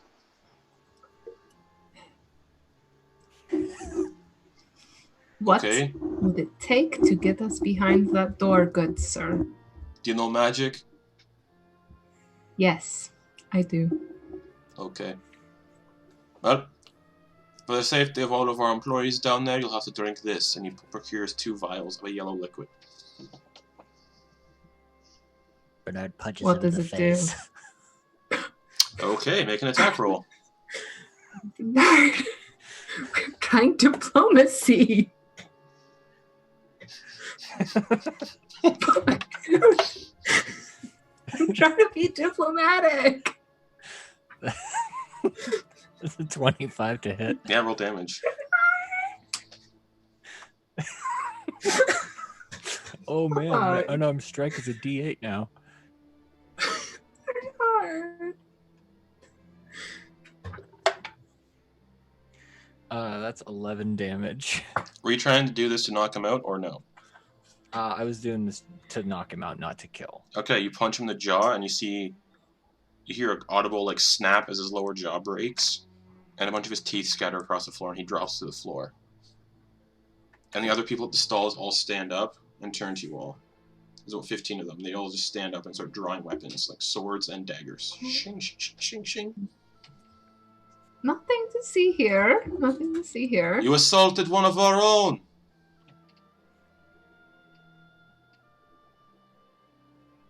No, we didn't. He did. Bernard's gonna try to open the door. It's locked. Bernard's gonna try to open the door. Okay, how you plan on doing that? Boosh. Okay, make a strength check. Chaos. Natural 20. Alright, roll damage. What die do I use? Unarmed strike, because you're kicking it, I assume. Okay.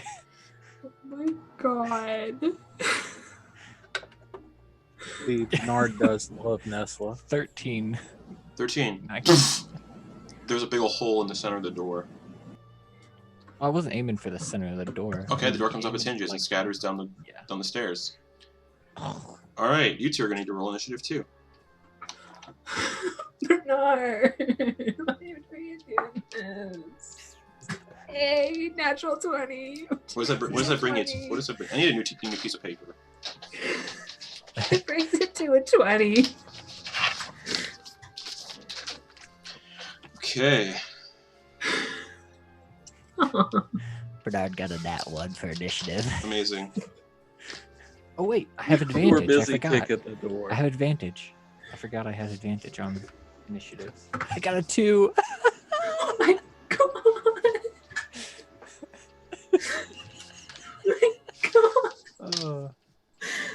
My god. What we like to call karma. Well, how's this karma? You punched a man. Yeah. Didn't have to do that. These guys You are punch druggies. the friendly neighborhood drug dealer. Bernard is Bernard is lawful neutral. He's got rules. To be fair, imagine if Una was here, she'd be killing them, so. Because where's her baby Nesla?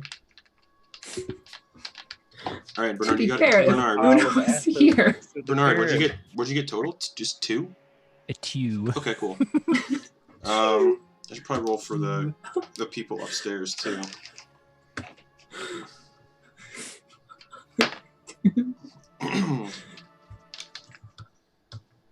Okay.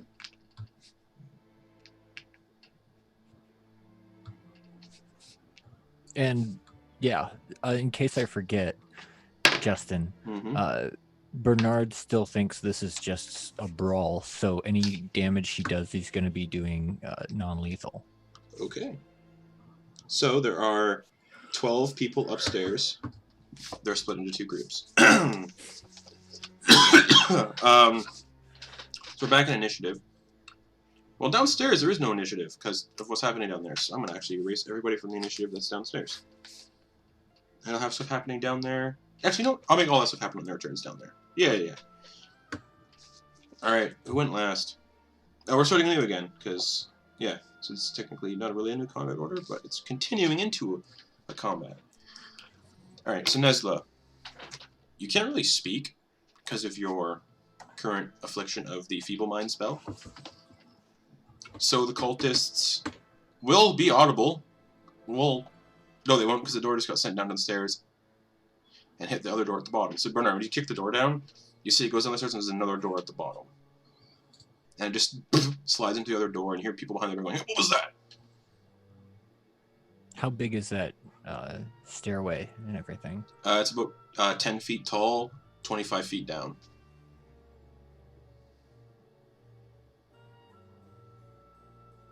Okay, how wide? 5 feet. So Bernard couldn't get big and fit in there. Okay, good to know. And one of the cultists is going to open the door and see you at the top. Hey, we got intruders. And he's going to throw a firebolt at you.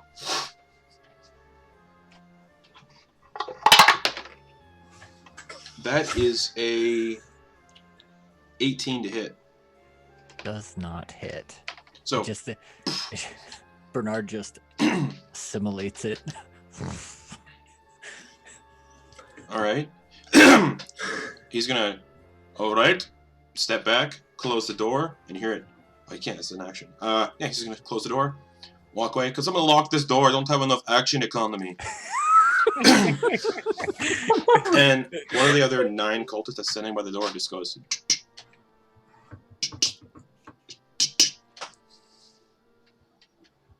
And then they're all just gonna like post up behind the door.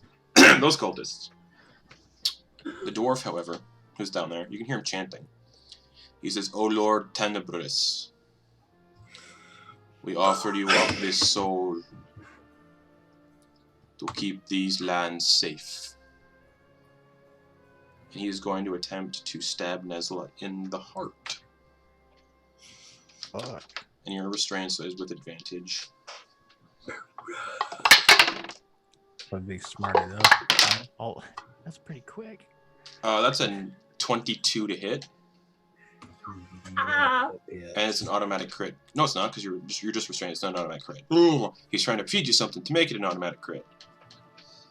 All right. Cool. Yeah. So that'll be 7 points of piercing damage, and as it hits you in the chest, I need a Constitution saving throw. Justin, that's really quick to start this first round of combat. Initiate, like, and die. Fuck. I can't bring them back. I don't have that magic. Wait. 10. 10? Okay. Your Constitution score is reduced by the damage. What did I say it was? 8? 7. 7. Your Constitution score is reduced by 7. Okay, so I'm down to 7 on that one. And then he's just going to keep chanting, "O Lord Tenebris," and he licks the blade clean. Oh, And that's some- gonna take down. Oh, sorry. Go on. And some of your blood starts to drip down into the basin. Ophelia, it's your turn. Top of the stairs, you can hear chanting, someone chanting to Tenebris downstairs. And then people swearing and then unlocking a door down there. And then all of these people up on the upper floor standing up with their weapons out. Swords, knives, clubs. I think these guys are more than just drug dealers. Yep. Remember that we were talking about Tenebris earlier? Haha. Shit. If you can't get down there, I'll block them off for you. Okay. Ophelia's gonna go down the staircase. Okay? And It's 15 feet down is what I said? 25 feet down. 25 feet down. Yep. She's still trying to remain diplomatic here. She's just gonna knock on the door. Just Okay. like, open up. No. I have something you might want to see. No! Are you a spellcaster? You hear another cultist. Are you a spellcaster? Yes, Okay, yeah, no, we're not letting you in. but I have gift from Tenebris. Wait, what? Oh fuck. I do. Okay. Do they open the door? No, because that would be an action to do that. I guess we're waiting. Okay. It'll bring it to the other cultists in the room. The ones that are not near the door. And they're helping their master just chant. Just saying, "O Lord Tenebris, we give you this sacrifice. Give us eternal life. to expunge all of the evildoers from these lands. And one of them is going to walk up to you, Nesla. And if I roll a natural 20 on this, attempt to cut off one of your fingers.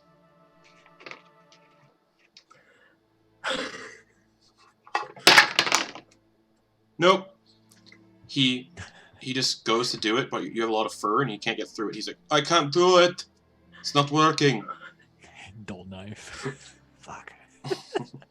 They did say they didn't have a weaponsmith in the area, so they're using dull makeshift knives. daggers and shit. One of the others is going to... Oh, she seems friendly. Unlock one of the locks. No, don't do that! She said she knows Temperance. And the other ones are actually going to come back and reinforce the door, so there's now 13 reinforcing the door. Just open the door. I just want to show you my arm. That'll bring it to the first group of 6 upstairs. One stands up from his merchant stall. Stands about a good 7 feet tall. It's a Goliath. Grabs a great axe from his back and looks right at you, Bernard. Bunsen's just got fists. Looks right at you and goes... He's got his sword on his back. He looks right at you and goes, fair fight for once. Yeah, that's right. Let's go. And then I heard Goliaths have honor in battle. Let's bring it. Show me your bits. And he sprints at you, like with remarkable speed. Just and it's a bonus action as he's running. He's gonna rage. Sounds good. And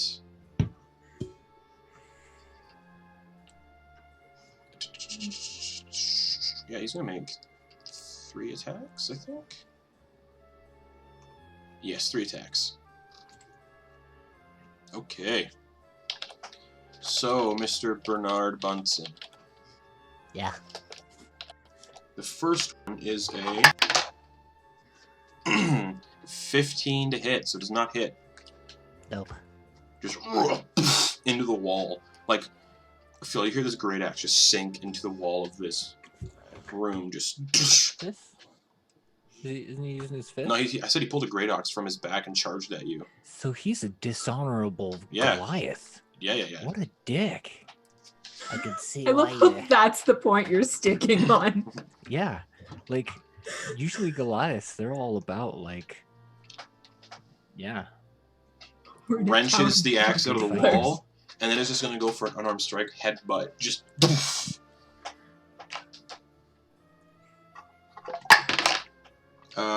Dirty 20 to hit. That hits. Okay. 6 points of bludgeoning damage, just crack on your forehead. My forehead. Yeah. That's where my produced flame is constantly. Yeah? Okay. Nothing happens. Okay. Just headbutts you. Alright. And then he's gonna lift up his foot for his 3rd attack, and go for a shove action to knock you down the stairs. So... Strength contest? No, because it's a shove. So if it hits, you get pushed. Um, A 19 to hit. That's my AC. So you get pushed back 5 feet. Okay. That's how I'm ruling it, because I don't have the time to look at it. But that's how it's usually been done on the channel, so you get pushed back 5 feet. Okay.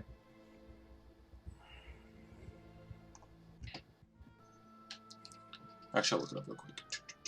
But that's usually how it's been done. At least that's how... It's contested. Oh, is it? athletics, Okay, because yeah. Sam's Bard in Or Campaign Dex. 1 would automatically do it. So, Yeah. Alright. Contest then. So it doesn't hit, it's just a shove action then. Okay. Ah. That's a 12. Athletics? Yeah. Oh, okay, good. I thought it was just a flat strength, so good. 15. Alright, so you don't get budged. Ugh. All right, one of the other ones upstairs is just gonna run up to you as well and go to shank you in the side. You guys are dumb. Nine- dirty. 19 to hit. That hits. Okay. So you take 9 piercing damage Gosh, you're dirty. and 5 sneak attack damage. Oh, little baby rogue. Aw. Yeah. This little gnome runs up. Not the same one from downstairs. It's kind of got like pink hair tied back in a ponytail. Just runs up and into your side. Ow. And then the other ones are going to use their full movement to get around and cluster you around the door, kind of blocking you from escaping upstairs. So there's 6 of them. I'm blocking the doorway so that I understand, but there's 6 they of them all can't get standing to around. Ophelia. I know, but there's 6 of them all standing around the Okay. doorway now. That'll all start Cool. attacking you on their turns. And that'll bring it to the 5 cultists downstairs. More of them. And those 5 are going to move towards the door to kind of let their master do his work. So that'll put it up to 15 cultists at the door. Or no, 19 cultists at the door. Y'all just open the door. Just No! show you my Stop! arm. No! Ernest, give Nesla! them It's your turn. Um, Can't really do anything. yeah, I was gonna say, can I perceive that they're even outside yet? No, because you can't understand language. So I You just hear can't noises. even react to protect friends. So Okie dokie. And the 5 cultists are going to join in the chant. And then the other 5 are going to join in the chant. Oh no, there's 3 of this group that are, because most of them are at the door. So never mind. Only these group will do the chant. And the other 6 upstairs will get behind the other 6 of their allies. Because they can't really get to, they cannot get to Bernard. But now it's Bernard's turn. And there's 12 people standing in front of him. Bernard's going to bonus action Haug. Okay. make himself resistant. And he's gonna say, hey, you guys better back off. I'm protecting my friends. We're protecting our friends.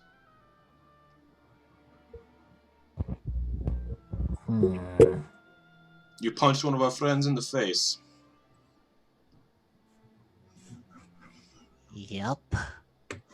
And shit. Still non-lethal, but Bernard is going to do burning hands at all of their legs, and just his cone Okay. of burning hands to all of them. Okay. Let's Since save they're on that. crowding around. Is there a save? Dex. Okay, so the first group of 6. 13. Fails. The second group.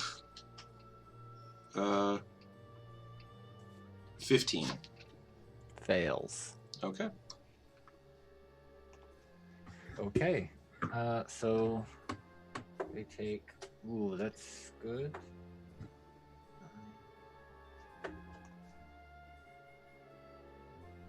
12 fire damage. Okay. And I am like aiming for their legs to just kind Okay. of disable them. All right.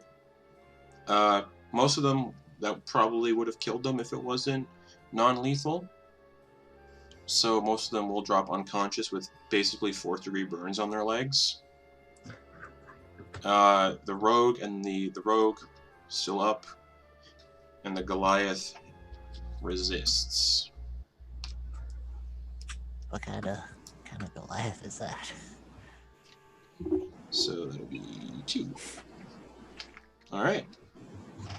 The rest of them just all drop screaming as their legs are burning, and then from the pain they just all go unconscious. Aside from the Goliath and the rogue.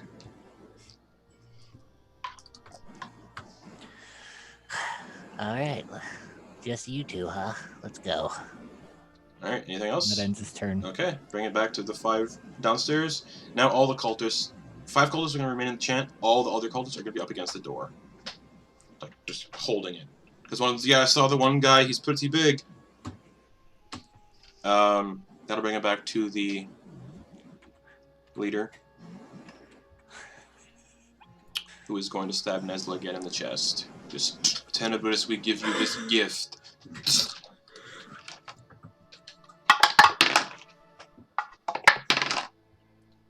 I assume I'm still not feeling this. No, you're not. You don't feel any of it. 18 to hit. Yeah, it just barely hits. Okay. You take 6 piercing damage. I need to make a Constitution saving throw with disadvantage. Oh boy.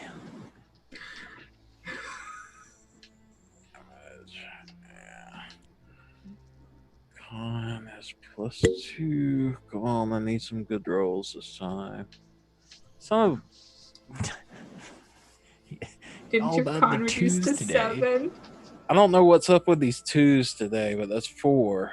Okay, your Constitution score is reduced by 6. Yep, I'm down to 1. Oh shit! If you Oh my lose a God. side, he's fucking dead. Oh my god. And yeah, more blood. Like now there's like a torrent of blood just pouring into the bowl. And the dwarf's like, "Oh Lord Tenebris, the ritual is almost complete. The soul will be yours momentarily." And that'll bring it to Ophelia at the door. I can just, hear oh yeah, and you all just of heard it. Bernard burn a bunch of people that are screaming upstairs, and then silence upstairs. Aside from the Goliath. He's and the got Revolt. that. Okay. He's got that under control. Ophelia's gonna bang a lot harder now on the door. We're not letting you in. How do you know I do not carry message from your god? Would you be so quick as to shun his message? Do you even know who Tenebris is? What does he look like? Does not matter what he looks like. All it matters is he has sent me here with gift. What's the gift? Open the door and I'll show you. No.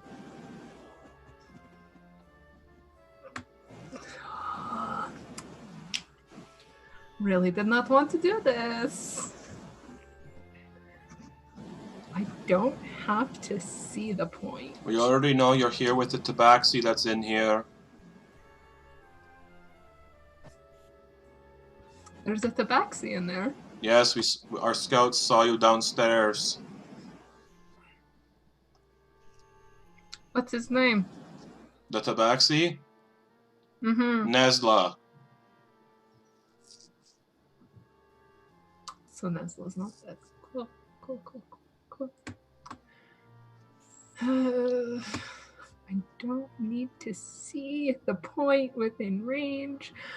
I'm gonna cast Fireball on the other side of this door. You can't cast it on the other side Can't? of the door. Not on the other side of the door. I don't have to see the point within range. Just a point I choose. I understand. But I'm gonna rule it where you'd have to Oh. see the area. Like in regards to this, yeah. Just go back up the stairs and fire at the door. Plus, you probably know the radius blowing it in the room. You might kill Nesla in the process. I don't like this. Well, we're still gonna go over fire. Just gonna back up a couple steps and fire bolt. Just try to burn the door down. Fuck. Okay, make an attack roll. Dude, I don't know what the fuck I'm doing, okay? It's a 25. Hits the door.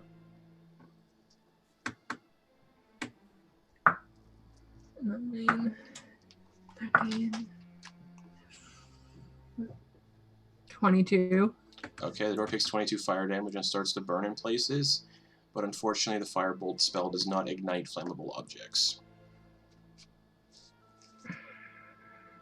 So it's more of just a poof, and then poof. Let me in. No, you just threw a firebolt out the door. Because you would not open the door. Why do we let you in if you're throwing fire? Oh, Because I have a message from your god. No, you don't. Yes, I do. No. You're acting like a child right now. Oh, sorry. It does get ignited.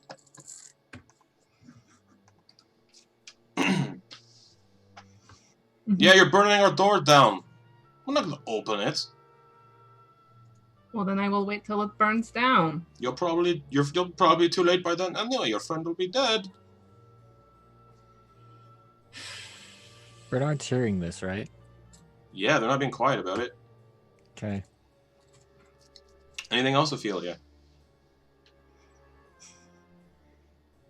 No.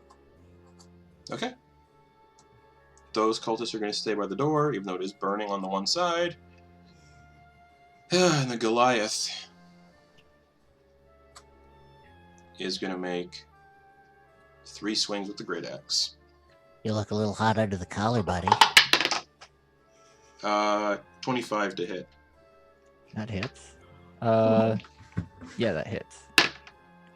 Ooh. 20 points of slashing damage. Okay. And then he's going to pull the axe out of your chest and swing again in the same spot. Okay. So that gets reduced to 10 damage for Okay. that hit. 26 to hit. That hits. 18 slashing damage, or 20 slashing damage again. So reduced to 10. Okay. All right. And he's going to swirl the axe around and go for the same spot. 21 to hit. Defensive runes. Okay. Alright, that'll bring it to the rogue then. Sees all this happening. And I need to double check something that a lot of these cultists have in their repertoire.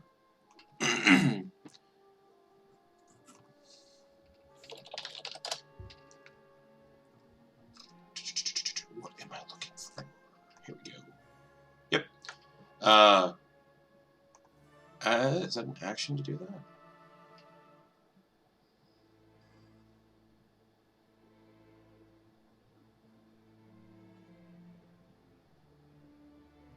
Nope. Cool. It's gonna pop a vial of that yellow liquid, Yeah. Bernard, and just smash the vial on your skin. Just as an action, basically, to apply this liquid on you. Hey, what's that? It looks dub. I need you to make a Constitution saving throw. Okay. That is a 23. 23. You're not paralyzed. Oh, good. The crawler mucus didn't work. And that's their action. Which will bring it to all the cultists by the door. They're still not opening it. Nesla, unfortunately, can't really do much. 5 cultists are going to continue in the chant with their master. Lord Tenebris, your gift is almost given. And again, those guys are by the door, so Bernard. Bernard's just gonna run down the stairs. Make way. I feel I can't really move away. It's That's 5 feet. fine. It's 5 feet wide. That's fine. He's gonna run down there. Okay. I imagine Attacks of attacks of opportunity. Yep. 29 to hit for the great axe. That hits. 13 slashing damage reduced to half, so 6. Okay. And then the rogue. That doesn't hit. So it goes to stab you, but it catches on cloth and just. Okay. Bernard is going to bonus action. He's going to bonus action Ys and invoke the frost rune.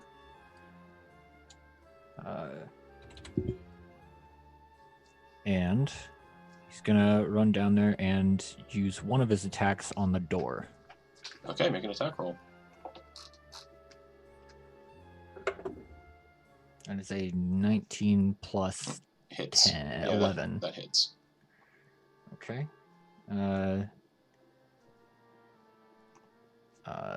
I'll just use a D8. Okay, and that is 10 damage. Okay, the door is nearly destroyed. You cleave your weapon through it and... He's going to use another attack. Okay.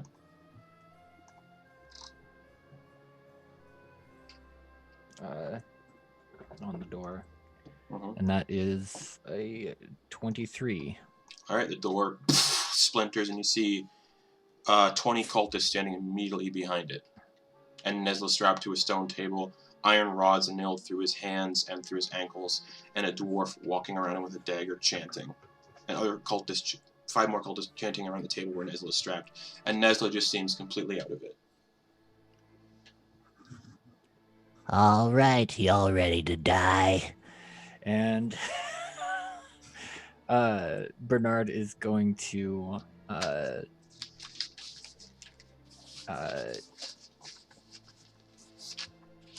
just deck the first one he sees. Okay, go on the for other it. side of this door. Lethal or non-lethal? He's going lethal at this point. Okay. And that is a... Oh, fuck. That's a 26 to hit. Oh, yeah. And that is... Oh, boy. 14 damage. You just go punch first, and you cave the cultist's face inward, and it slumps backwards dead. Just drops like a bag of potatoes. And Bernard is going to action surge. Okay. There's 19 left. Right. Are there any directly around Nesla? Yeah, the about 25 feet away, there is the dwarf walking around with the dagger, and 5 more with him, all walking around Nesla. Bernard's going to grapple one of the ones near him. Okay.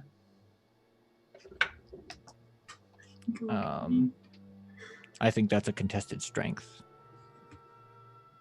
Yes. Nope, that's a 2. Okay, yeah, I got a 18. Okay. So I'm going to pick that guy up and throw him at the group of people around Nesla. Okay. To kind of disrupt them from anything they're trying to do against Nesla. Okay. Make an attack roll. Okay. Chucking this guy. As a 19. Who are you aiming for? I am aiming for, like, anybody, the one that looks like they're going to stab Nesla. That'd be the dwarf. Yeah. Alright, hits.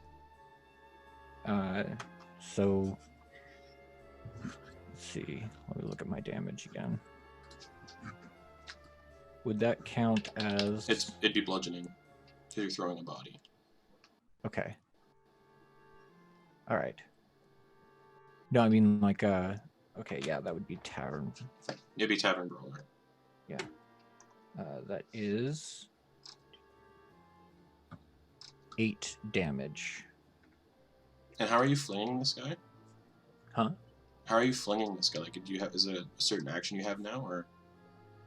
I'm using him as, like, an improv weapon. Oh, okay. Oh, yeah. So, yeah, Tavern Brawler. Yeah. Yeet. So that is my 2 attacks. How much damage? That was 8 damage. 8 damage. Okay. Yeah. The body hits him, and he just keeps chanting. And Bernard's gonna continue with his punching. Okay.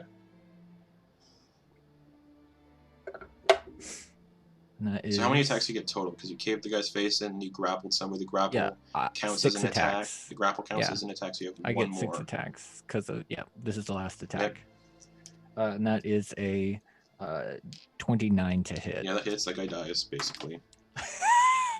You just punch another guy in his head, just snaps to the side, and he drops. Just. This is the message from your god. Alrighty. That'll bring it to the cultists then. They're right in front of you. The 3 that are still standing from that group, but they're still... I gotta do my math. Hold on. There was 20 at the door, minus 3. There's 17 left. Alright, the one is going to try to stab you in the stomach. Like, you killed my friends! 21 to hit. That hits.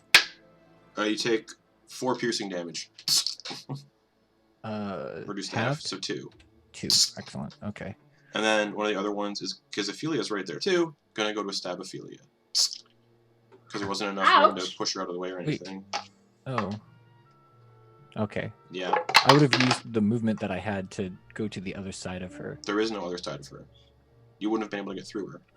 Well, you can go. It uses more movement. She has nowhere to go.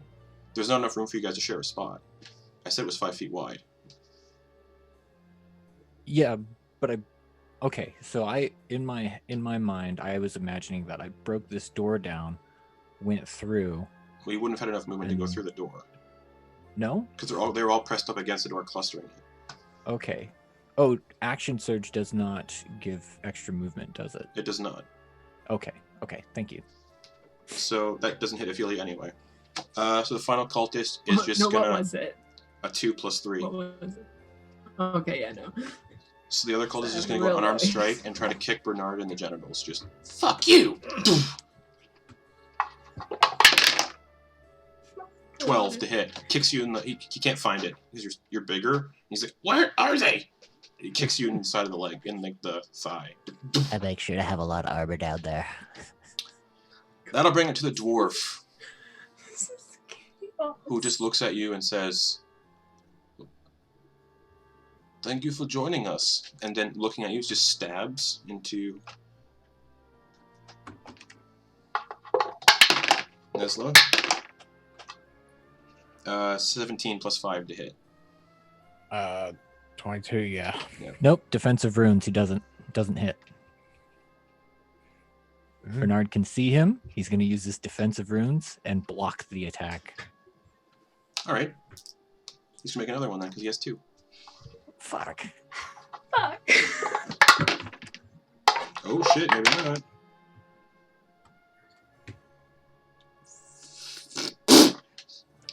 $16 to hit. No. Alright. Sinks the tip of the dagger in.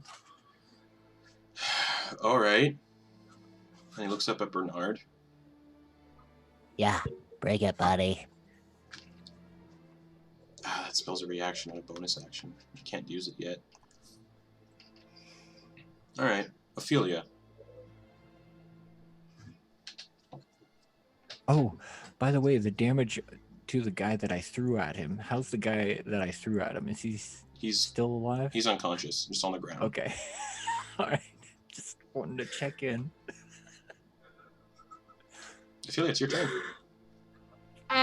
The door is finally down. They can deliver a message from their god, which is that they are a bunch of bitches. How do I want to do this, though? Can I see? Yeah, and based on the situation now, it will be your action if you want to do this. Attempt to do an ability check to persuade and whatnot.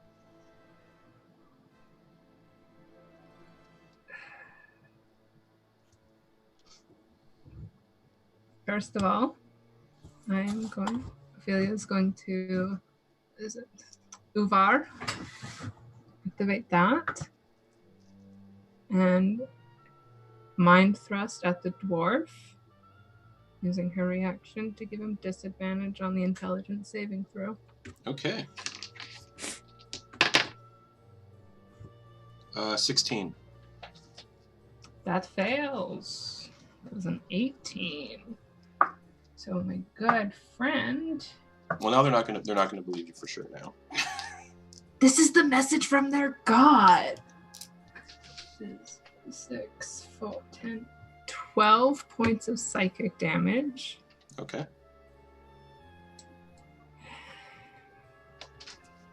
There's no way Ophelia could get to Nope. Nesla. No, there'd be an attack of opportunity from 17 cultists. Yeah. Plus, you're also about to get sandwiched by a barbarian and a rogue. Yep. Cool. Thanks. I'm gonna mind sliver the dwarf again. So can I Okay. get another intelligence saving throw? 10. Oh, it was an 18. Oh, our good friend. 6, 5, 11. 13 points of psychic damage. Okay. Okay.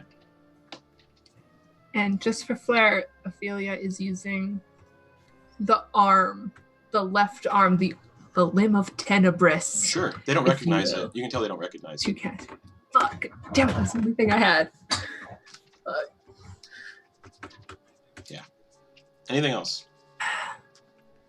No. Okay. 4 of the cultists in front of the door. See you waving your Hey. arm around. They're just gonna stab into you. Bring it, bitch, I am tank. 16 to hit.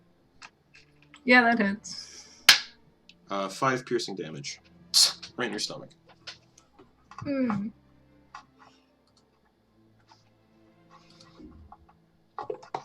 Second one is a 19 to hit. Oh yeah, that hits. 7 piercing damage. Still fine, baby. One of the other Let's cultists go. sees that his friends aren't... The stabbing's not really doing much. So just like the one upstairs, and is going to dump that yellow liquid on you.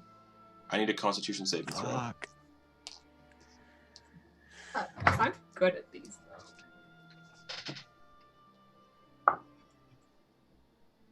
though. 13 plus 9, so... That succeeds. 20. You're not paralyzed. Why are they immune to this shit? And one of the other cultist beside him is just going to do the same and waste his. And try to dump it on you, too. So I need another con save. Oh boy. What's a 14? Succeeds. Oh, Yeah. Yeah. God bless. It's like, fuck!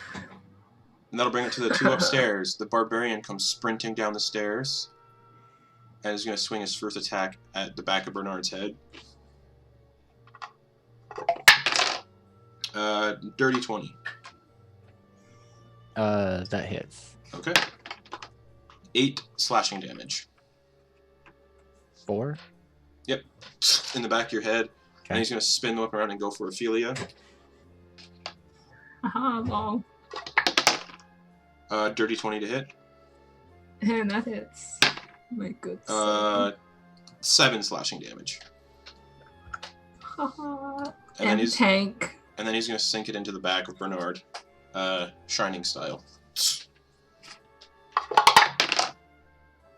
Wow. 12 to hit. Doesn't hit. Okay. The rogue can't fit downstairs with all this shit going on. So, crossbow bolt at Ophelia. Do I give her at least partial cover? You do. And so does the Goliath, though. 13 to hit. Haha. So what does partial cover do? to Your me? AC gets boosted by, based on what this is, would be 3/4 cover. Your AC gets boosted by 3/4 is 5. Yep. Your AC's up by 5. So, what's your AC now? Now it would be 16. So it doesn't hit. Okay. It does not hit. Nope. Haha. Those cultists roll. Yeah, those guys roll. Yeah. Yeah. Now to the more of the cultists that are still in front. Oh no, these are the 5 that are chanting with. No. Those 5 are still over there. Yeah. This one's gonna say, "What the fuck?" and throw one of these vials and try to like crush it on Bernard's skin. So Constitution saving throw. Right. There's not many vials left. That is. Where'd it go? 16. Succeeds. So one of them is just going to try to stab you again. Nope. Another stab. Nope. And the other one is going to go for a stab as well. Nope.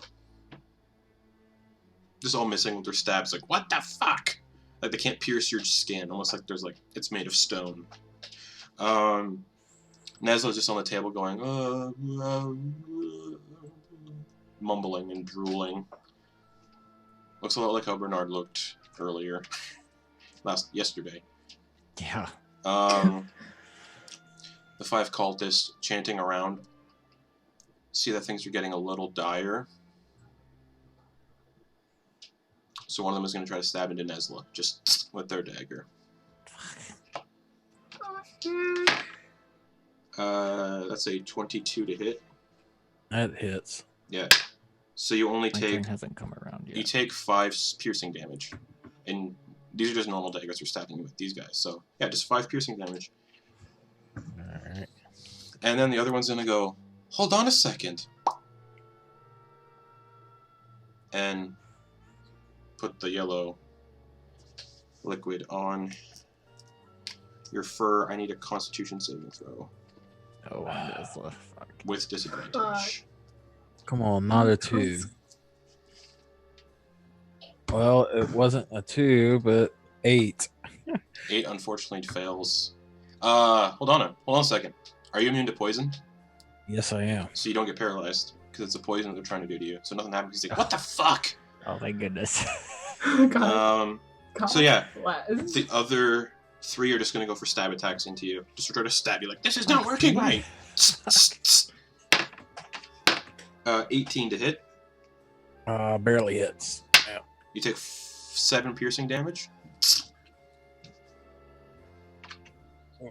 And the second stab is only a 15 to hit. Alright. And the third stab is a 12 to hit. Misses. Yeah, so all of the stabs miss except for the first one. 5, the other 5 at the door are just gonna be like, what do you guys want? And they're all just gonna keep trying to stab Bernard. So, nope. They just keep stabbing into your skin, but their daggers aren't piercing, because again, no blacksmith in town. Nope. Nope. Nope. They're like stabbing into your legs and your chest, but the daggers aren't piercing anything. Bernard. Bonus action, second wind. Okay. So we'll see how much I get back. Nice. I get 23 hit points back. Mm-hmm. That's good. That's amazing. And I'm not screwing around anymore. I'm gonna pull out the long sword, and that rogue guy isn't in range, right? The rogue guy is at the top of the stairs shooting crossbow bolts down. Okay. And the Well, barbarian, the never mind Goliath, is then. right behind you. Never mind then. I am going to attempt to grapple the Goliath. Okay, nice. Natural 20. Okay, that's crazy because I also got a natural 20. That is ridiculous. That So, is ridiculous. 20 plus 10 would be 30. What do you get? Wait, this is an athletics check. Correct. Yeah, I get oh, because I did my bonus thing, it's plus 11, so 31. So you just beat him. Yeah. And also, we can't see your face in the camera now. Oh. With the love. Yeah, so you beat by 1. Holy shit. I can't believe we did 2 natural 20s. That was fucking So insane. you go to grapple, and you can feel his, like, he's strong. And he's stronger than you are, and he doesn't need to use magic to do that. And Yeah. you're just like, ugh, and you grapple him. Yeah, and I bring his hands around, make him squeak a little as I like with our like vice grip hands. And then I'm gonna chuck him at the dwarf. Can you toss him? I don't know, how big is he? He's How much considered. does he weigh? He's considered large, Uh-huh. and he weighs 600 pounds. Wait. Yeah, I'm 600, let's see. Yeah, I can do 660. Okay, based on the silliness of this, I am going to make you roll for it. Like, Well, I do roll an attack. I'm going to what do make you mean? roll an additional strength check to see if you can throw a 600-pound massive Yeah. barbarian. Okay. I just want to get him away from Ophelia and hopefully hit hit the dwarf as well. Can you imagine just getting hit by 600 pounds of Goliath? Like, ouch. That would be great. All right, so what do you want me to roll exactly? Strength check. Okay. That's pretty good. That's pretty good. Just a check, correct? Yep. Okay. That is 23. I do think it should be contested, though. Fuck it. Yeah, you toss him. But now, And now do you want me to throw an attack? Make an attack roll to see if he hits the dwarf. To see if I hit the dwarf? Okay. Yeah. Push him hard enough that he stumbles. Yes! Okay, so my attack roll is a 30. Okay. Oh my god. That hits. Roll damage. Tavern brawler. Okay. I'm going to roll to see if the dwarf gets knocked prone. Alright. I rolled a 9. To hit? 9 damage. Oh, okay. I rolled a 30 to hit. That's right. 9 damage. Alright, dwarf's still fine, but he is knocked prone from the weight hitting him. And with that, I'm going to invoke Ild.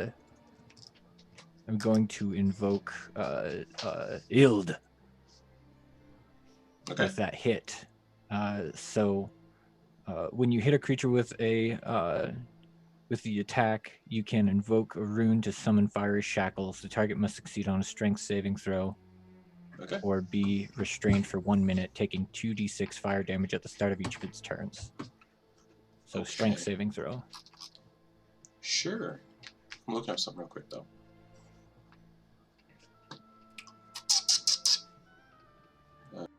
Apologies while I do that.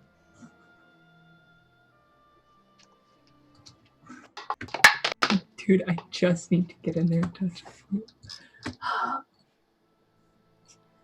So that would be a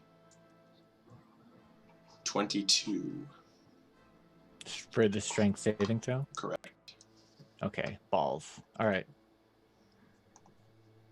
He passes. Okay. Oh, bummer. That's all right. So many things were going well. It had to stop at some point.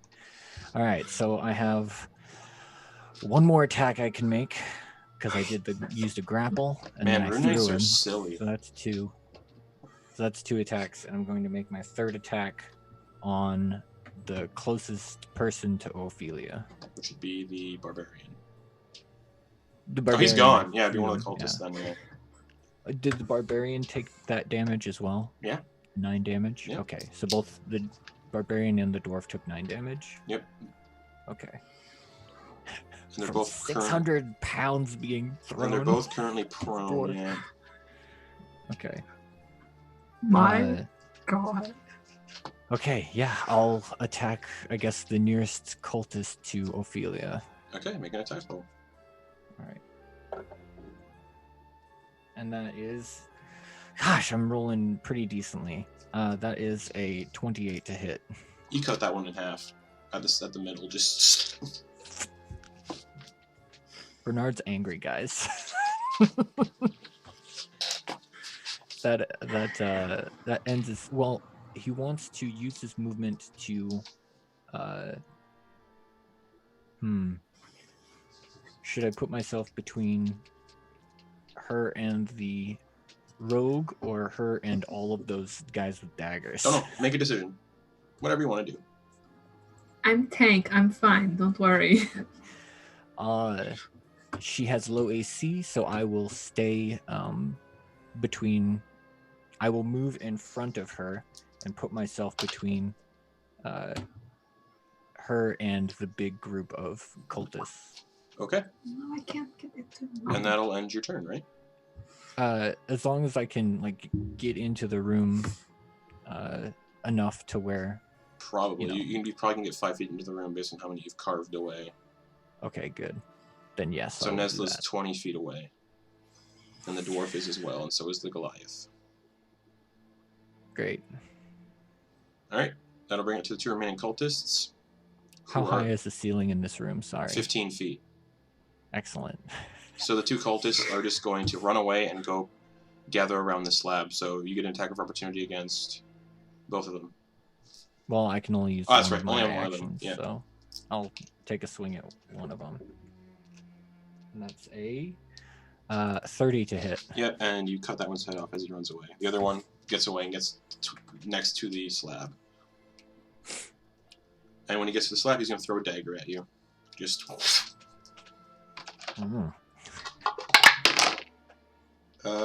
Nope, that's a 16 to hit. Does not hit. Ding, No. ding. Pull up my shield. Alright, Dwarf uses half of his movement to stand up. God, I wish that shackles would have worked. And stabs into Nesla. Fuck, you kidding me? This guy just doesn't quit. 15 to hit. Nope. Does not hit.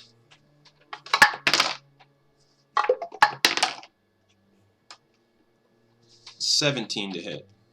Does not hit. Okay. Alright, Ophelia. Do you believe us now that we are here to bring message from your god? Fuck no! You are making the wrong choice here. Clearly. Is there a way Ophelia can get like into the room behind Bunsen and kind of slide along the wall to get to Nope. Nesla? No. Oh my god, I can't heal from a distance.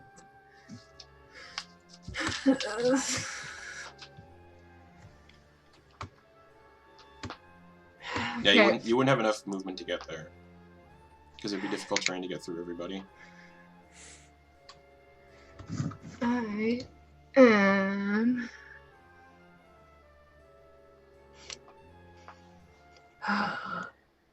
Gotta cut the I'm head gonna off the use- snake.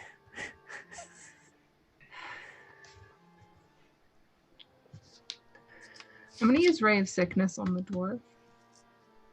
So I need him to make a con save. DC 18. Okay. I'm double checking something.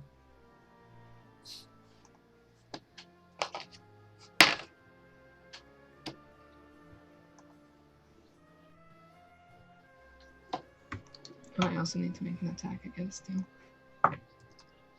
Which is I'm just it's a 29 to hit. just checking something.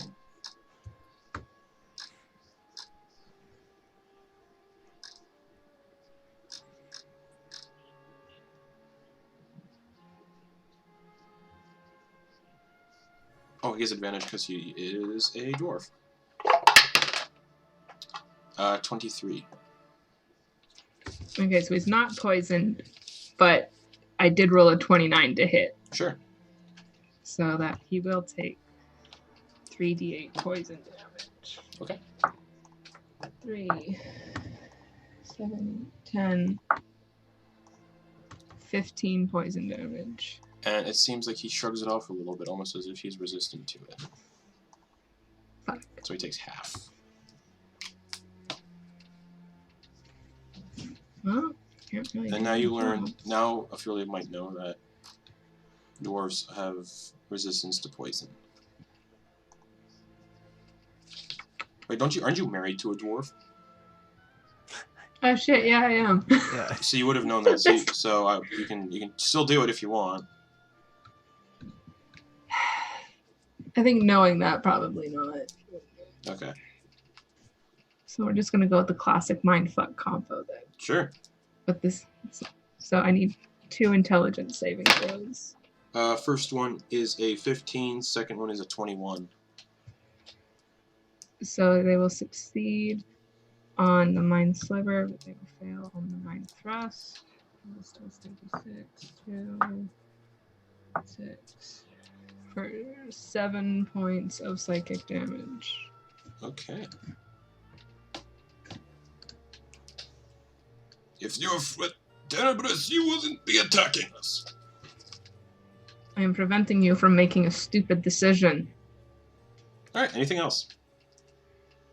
No. Okay. All 4 cultists that are over in this area are going to attack. Bernard. Nope. Nope. Nope. Nope. Oh, wait, hold on. I got excited. 20 to hit. That hits. 8 piercing damage. Ouch. And that's So all they're... 4. Yep, and that's all of them. That'll bring the Goliath half movement to stand up. Oh, what the fuck's he gonna do? Bring it, bitch. He's gonna look down at the corpse on the table. Do you need help? Oh, he's one of those bitches. And he's gonna bring the axe down on Nesla's. Fuck, you kidding me? My good dude. That is a 23 to hit. That hits. What's your AC? 18. Fuck. That hits. You take Oh, 18. wait, no, it doesn't. Runes. Sorry. Defensive runes. Okay. He'll attack again. 28 to hit. That hits. 12 slashing damage. Not looking good. He's gonna bring his third axe attack down now. Just 21 to hit. That hits.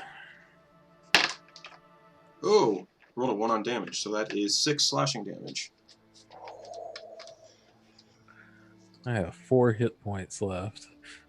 And that'll bring it to the rogue, who is going to...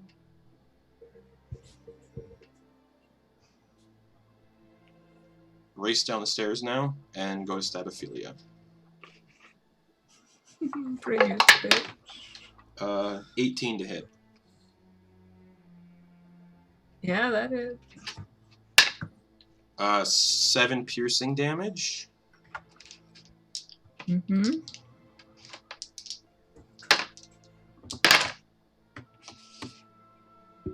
And 11 sneak attack damage. He doesn't get sneak attack for that, does he? Yeah, they do. Because Why? swashbuckler Oh.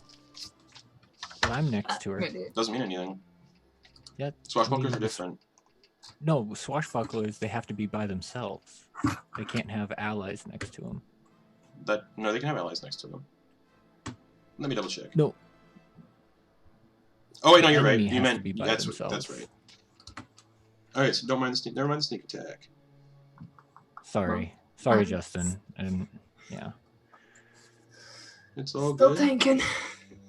All right, the 5 cultists around Nesla are all going to stab into him. More rusty daggers. Yeah. God damn it. 18 to hit. That hits.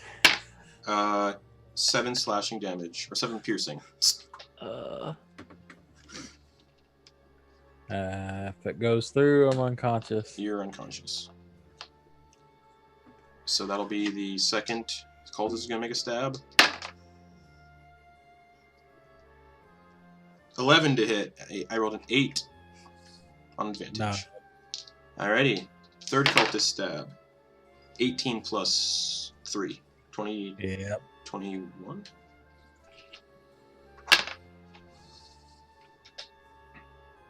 It's a death save or a death fail. Yeah, that's 2 fails. Oh. Yeah, because it's melee. Just sinks into you. Just. So that's the third cultist. The fourth cultist is going to go for a stab. 16 to hit. Does not hit. Okay. Fourth and final or the fifth and final cultist, rather. 17 to hit. 14 plus 3. Does not hit. Okay. Getting caught in all your cat hair. Tangling the daggers. Daggers aren't sharp enough to get through all the hair. Okay. That'll bring it to the other 5 cultists in front of Bernard. We're all just going to go for stabs into Bernard. And I can't get through these cultists, right? No. 16 to hit. Yeah. Doesn't hit. 19 to hit. That hits. 6 piercing damage. 3. Nope, that doesn't hit. Nope. And 17 to hit. That doesn't hit. So yeah, only that one hit. And that'll bring it to Bernard. There's 10 cultists left. Yeah. Wait, I don't hold on, have no, enough. there's not. I don't have enough attacks to deal with 10 cultists. 16. Yeah, there's 16 left. I do not have enough attacks. But I'm in a bigger place now. Oh, sorry, 15 cultists left, and the Goliath and the rogue. I'm a bigger thing now, so I'm in a bigger space. So I'm going to bonus action.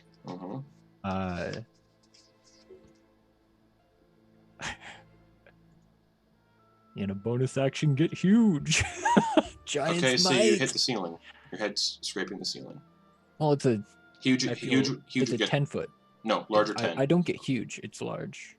Yeah, large is 10. You said it was 15. You said huge, but okay. Sorry, I said you get huge because so you're 10 it sounds so you're better 10. than So you're 10. Okay. yeah. Sorry. Yeah, Okay. I'm large. Ha! And now I am going to pretty much run over to where Nesla is. Difficult terrain still to get through all the guys. Huh? It's difficult terrain to get through still all the cultists that are still in front of you. Okay. So it'll take you about 15 feet to get to 15 feet to get through them. Okay. And Nesla's 20 feet away. So you would, yeah. So based on where you are, you have about 10 feet left, roughly. Hold on, my math is not good. So to move through the cultists, it's 10 feet. They take up a 10-foot area. Yeah, so Nesla's 15 feet away, and you have 15 feet of movement. So I can get right up to him? Yep. Excellent. I am going to... question. Yep. Do you take into account cleave rules? Not all the time. But if there's a lot Okay. of people like this, then yes. All right. But the attack would have to hit... I read the rules on cleaving again. Mhm. The attack would have to get through the AC of a person you're trying to cleave into. Okay, cool. All right, so And the Goliath is here, and there are 5 cultists and the dwarf. Yeah, I'm aiming for the dwarf Okay. for attack number 1. Yep. And that is a 27 to hit. Hits. Okay.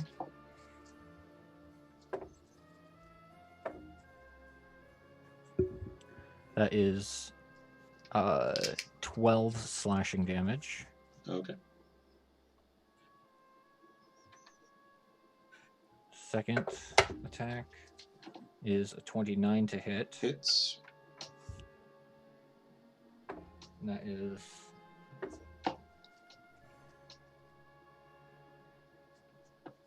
17 slashing damage. Okay. And third attack on the dwarf is that, 11, dirty 20. Hits. That is 5, 9, 6, 15 slashing damage. Oof. Okay. He's barely standing. All right. All right. Anything else? Those are my 3 attacks. I used my bonus action to get big.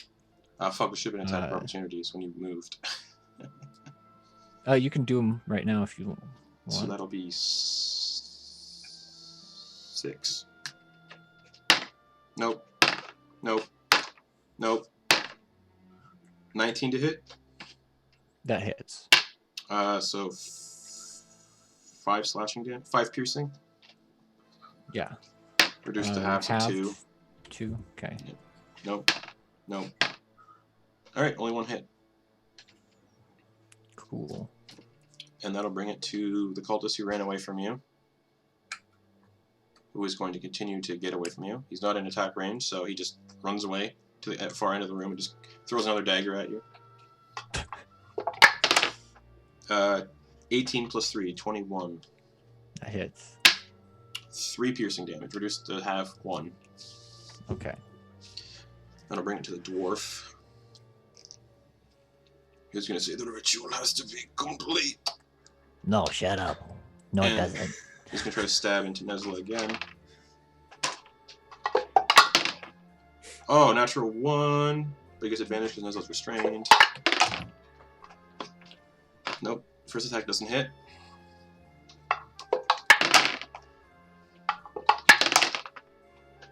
$17 to hit?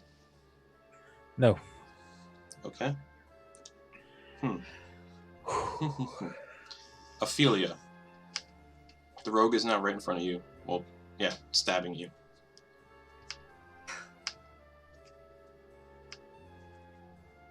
And there's still no way that Ophelia can get to Nesla. You get attack of opportunities from the rogue and everybody else. And the rogue would have sneak attack now. Because Bernard's not They there. already used a bunch. The rogue might get an attack of opportunity, but all the other guys use their reactions on me. Yep. So the rogue would get an attack of opportunity and sneak attack. And Unless you have shield. I do have shield. And Nesla is how many feet away from me? 25. 25. Mm-hmm. And it's... And he's unconscious. And going through the cultist is still difficult terrain, yes? I cleared a path. Well, it'd still be difficult terrain, yeah. Fuck. It would still be difficult terrain. So it's half movement to get through, so each cultist square was 10 feet. Oh, fuck, I ruled it wrong. Each square would be 10 feet to get through because it's difficult terrain. So it would cost you 20 feet to get through the cultists. And then Nesla would be, 15 feet still. Damn it, 15 feet. I just need that last 5 feet. I'm going to do it anyways. Okay. Just go through. Yep, the rogue's going to get an attack of opportunity on you. 23 to hit. That hits. Okay. Shit. So you take 8 piercing damage Mm-hmm. and 12 sneak attack damage. Oh, not 23. 12. And the cultists all use their reaction, so they don't get attacks of opportunity. So you get 15 feet away from Nesla. So I'm going to use my last 10 feet to get as close to Nesla as Wait, possible. what? It costs you 20 feet to get through the cultists, and you were 5 feet in front of them. You weren't in So the then I'm same going to use spot. my final. So that's 25 feet 5 total. feet. That's 25 feet total, and you're still 15 feet away from Nesla. And I have 30 feet, so I'm going to use my last 5 feet to get as close to him as I physically can. Okay, so you're And 10 far feet. away You're from 10 the feet. You're cultist? 10 feet away from Nesla. Okay. I'm going to turn around. Yep. I'm going to fireball the cultists. And the rogue. Okay, so they all need to make dex saves. Yeah. Okay. The rogue got a 9. No, that fails. It's an 18. And the cultists got... It doesn't matter. The cultists got 22, but it doesn't matter. It's 8d6 fire damage, or whatever 8 fireball is. It's roll damage. Mhm. Yeah. Oh, damage. Well, 8d6. Sorry guys, 28. I said this would be a short session. Alright, so the rogue takes 28 damage and almost dies. And have that, Yeah. all those cultists, all 6 of those cultists burn up. Oh wait, there wasn't 6 anymore, there's 5. See, all 5 of those cultists burn up. Just...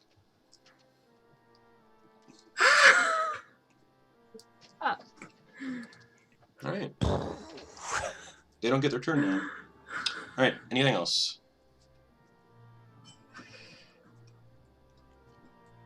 think this is the first time that Bernard and Ophelia actually killed people. I think so, yeah. Well, no. Oh.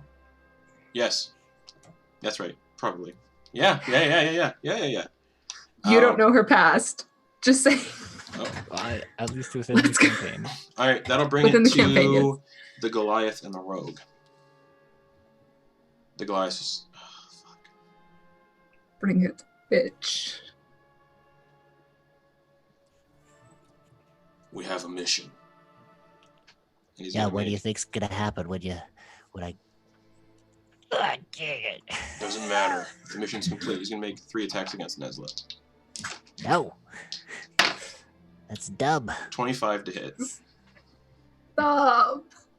Yep, that's it. Alright, so sinks his axe into Nesla's chest, and as a reaction, the dwarf pulls out a small silver cage, and go, the sacrifice is ready, and casts Soul Cage. Counterspell. You can try to counterspell it. Do it. So I wanna D20 try plus and D20 plus your spellcasting modifier. Okay, I'm just gonna. Oh my god, please. Please. Natural 20 plus 5, 25. Alright, Soul Cage fails. And that's his only day of the use he gets to use that, so he's going to do something much worse than that to you. But Nesla is dead. But his soul doesn't get sucked out into the cage. I could do that spell too. Alright, so with that, all the blood drains into the bowl. The Goliath is instead, because that was a reaction from the dwarf, he's going to make 2 attacks then on Bernard. 21 to hit. You're despicable. Bernard, he's going to use his defensive runes on that one. Okay, so it doesn't hit. 19 to hit. That one hits. 13 slashing damage. Alright, so 6. Okay. And then the rogue, still alive. Oh wait, he's not raging anymore because he'd spent a whole turn not taking damage. Yeah. Oh, no, he did do damage to Nesla. My bad. Sorry, Yeah. never mind. And the rogue is going to sprint over and go to stab Ophelia in the stomach. And it would be... Hold on.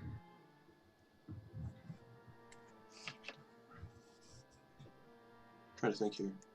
She's 10 feet away from Nesla. That means she's 5 feet away from me. And Nesla's dead.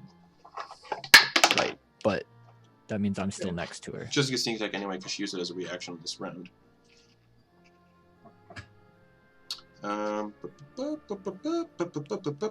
16 to hit. Yeah, that hits. 7 piercing damage in the stomach. And then... Oh, fuck, she can't do that either. Alright. He's going to bonus action, disengage, and get to the doorway.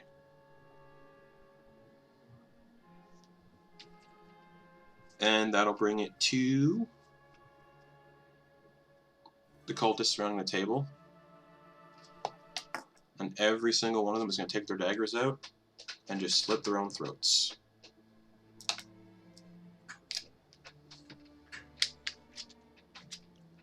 The next group of 5 cultists, for Lord Tenebris, and they all do the same. Bringing it to Bernard.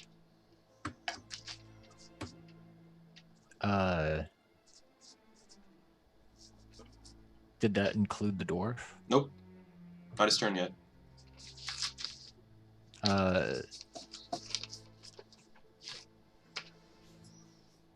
So,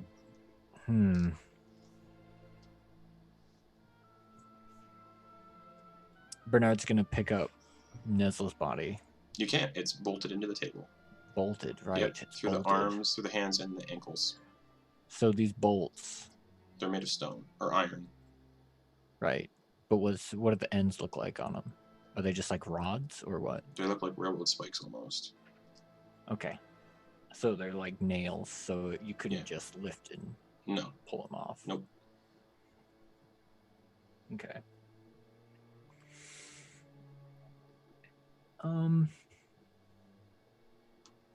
Is there any religious iconography? Nope. All blank.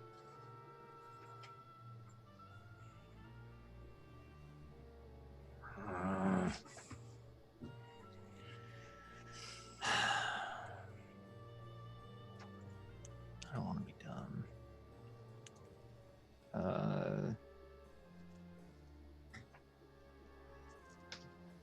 Shoot. Oh fuck! What's the dwarf gonna do now? What? I'm trying to think what the fuck the dwarf's gonna do now. Yeah. Well, he's either gonna. Yeah. Balls. Okay. I am going to smash him with my head. Bam! Okay. Unarmed strike. Yep.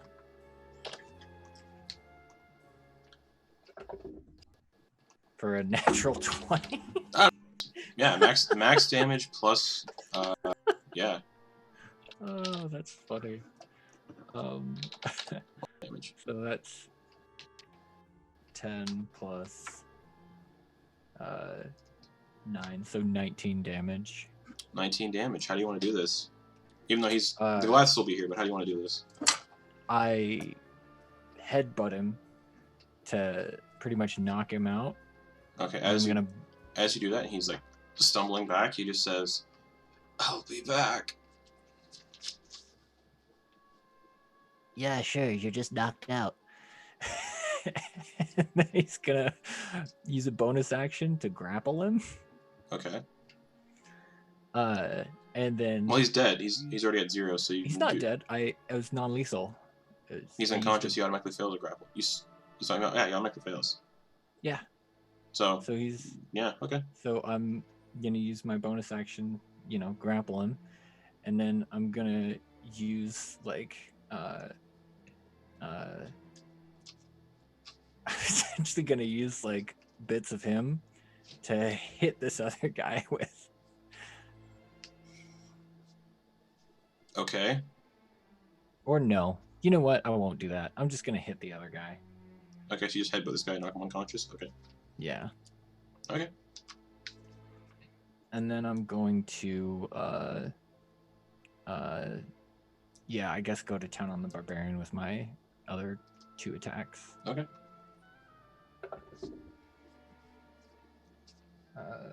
That's a 29 to hit. Hits.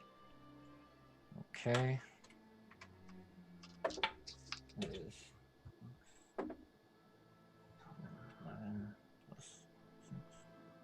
17 slashing damage. Reduced to half. Oh wait, no. Magical slashing weapons. Oh no, I read a Jeremy Crawford ruling. Magical weapons don't get half for barbarians. Magical weapons don't get halved? Nope, not for barbarians. Okay. So Magical slash. Oh wait, hold on. What was I thinking? Yeah, magical slashing. Yeah, there's no resistance for magical slashing. Or is there? I don't remember. So I have to look it up 17 to after. hit. Does not hit. Okay. And 21 to hit. Hits. Okay. You just sink this axe, your weapon, or not your axe, your sword into it. Just ah. Yeah. So that's 15 slashing damage. Okay. Long sword of warning.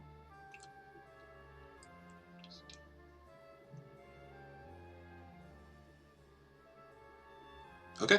He's not looking great. All right. And yeah, I guess Bernard will use, since he didn't use his bonus action to grapple the dwarf, he's going to use his bonus action to grapple to attempt to grapple Okay. the barbarian. 25. Ah, nope. I didn't get it. Okay. Anything else? So you go to grapple and he just kind of shoves me off a bit. Okay. Alrighty. No, that's it. Alright, that'll bring it to the lone cultist in the corner. For Lord Tenebrous. And slits his throat. The dwarf is unconscious. So it'll bring it to Ophelia.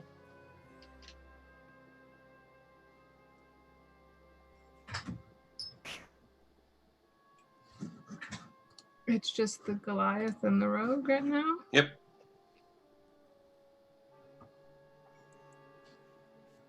The rogue is on top. The rogue fled to the doorway and is looking really hurt. So is the Goliath.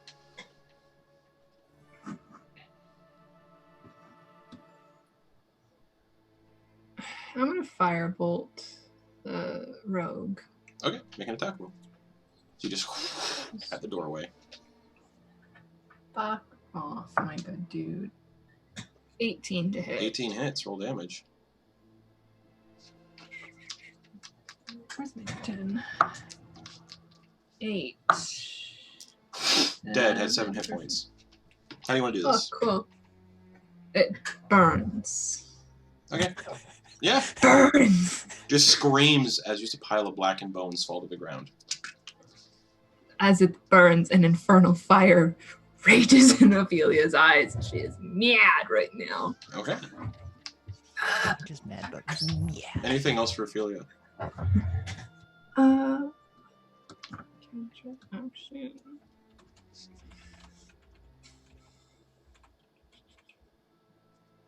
No. Okay. The Goliath is just going to swing at Bernard 3 times. You stink. 21 to hit. That hits. 15 slashing damage. Okay, so 7. Yep. 21 again to hit. And, This one I'm going to use, this one I'm going to use the defensive runes. okay. Man, how many times can you do that? It's a reaction, so every time my turn gross. comes up, I can... Alright. 19 to hit. that hits. 10 slashing damage. Reduced to half 5. Alright. And that's the Goliath's turn, bringing it all the way down to Bernard. Yeah, Bernard's gonna cut loose on this dude. Okay. I used everything in my arsenal in this fight, guys. Like, I am all out of everything except basic attacks. So that is a 27 to hit. Hits. Alright, so... You bring your sword down on the Goliath. 9 plus 11. 15 slashing damage. How do you want to do this to the Goliath?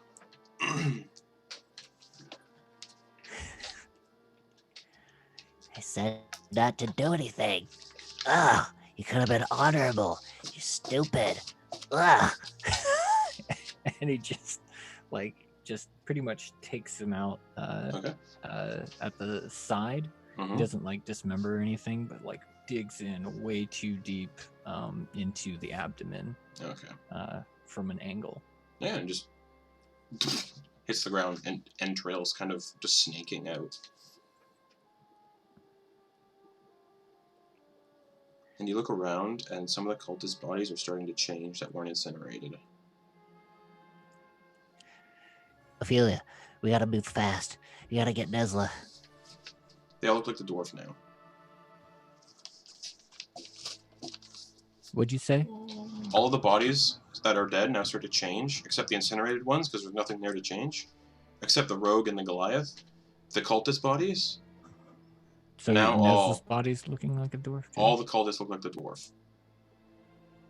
Not Nesla, What about just, Nesla? just the cultists. Okay. But I know which one the regular dwarf was, though, right? Sure.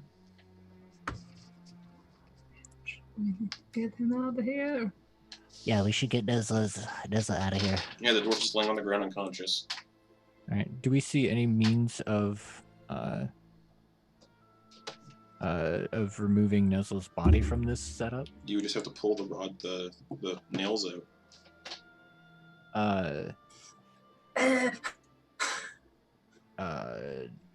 Does it look like I can, like, using a crowbar might help?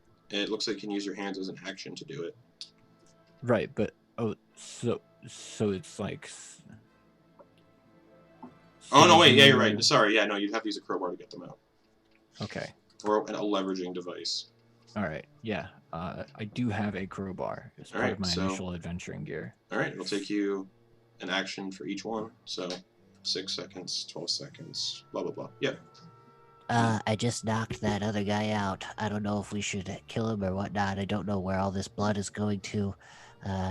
Doctor, maybe we should just burn the whole thing down. I'm gonna see if I can get Nesla out. Yes, burning it down would be good. Maybe that's what happened. Maybe it wasn't vampires at all.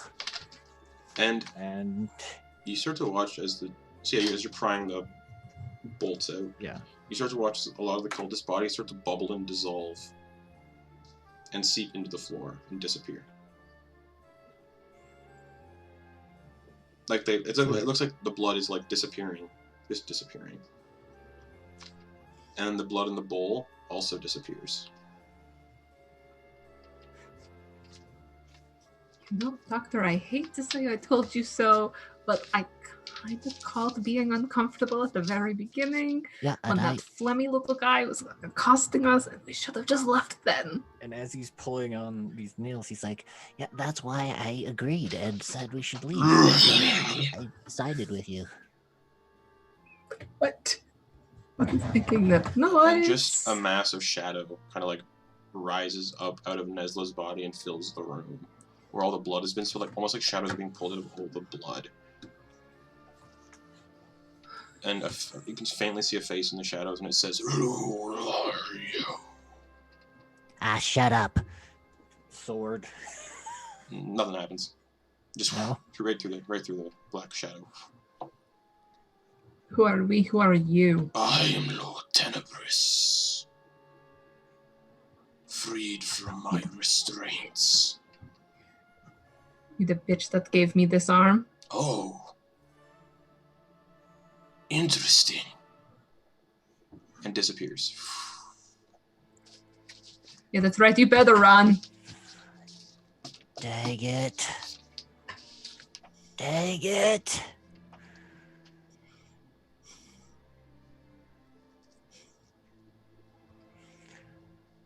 Nesla.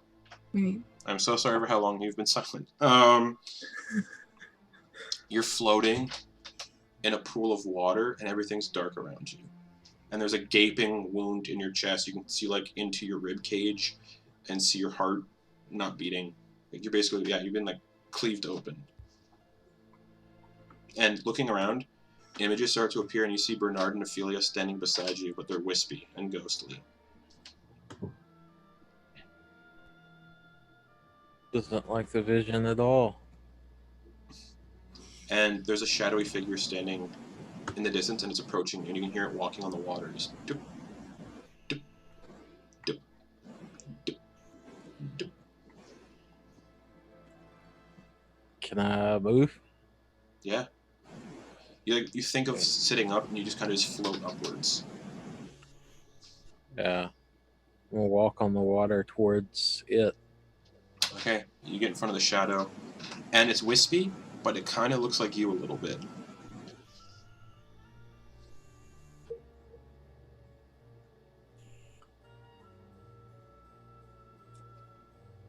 Hello? Hello. Wave, see if it's like mimicking me. It does.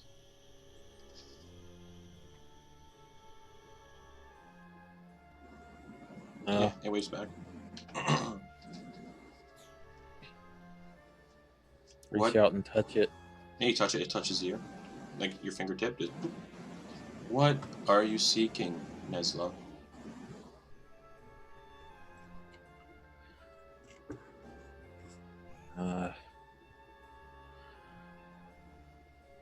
guess it depends on when you ask the question.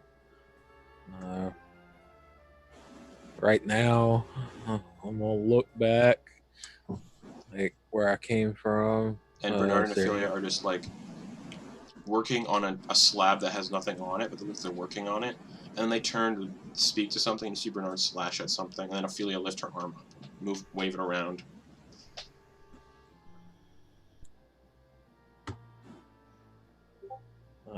Way back, I guess. Alright, you wave back, but they don't see it. No, a way back. Oh, okay. Looking for a way back. Oh, sorry. Okay.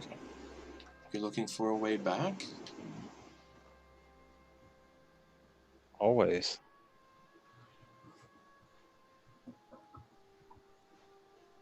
Do you remember how you got your abilities?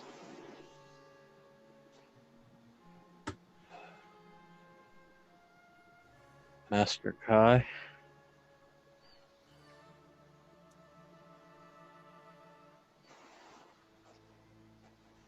And the shadow just kind of steps into you.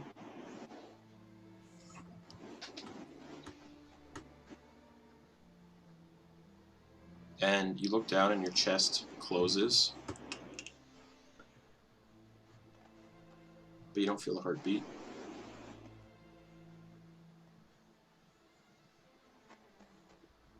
And Nesla, you wake up on the table, or yeah, conscious with 1 hit point. You guys watch as Nesla sits up straight, chest still open though. In his vision, in your vision, Nesla, your chest was closed. In your vision, to you guys, his chest is just wide open. The heart, you can see it in there. And there's no reason for us to trust this at all based on what we've seen. Because that black thing came out of there and then disappeared, and then he woke up. So it's the black thing in Nesla's body. At least from our perspective.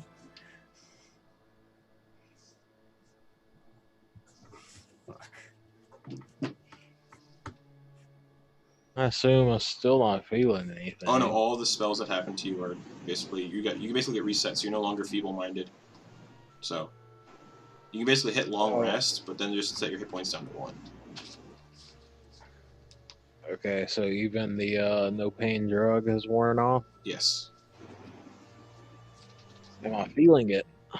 You're feeling your chest open. Oh yeah. Oh yeah, start screaming.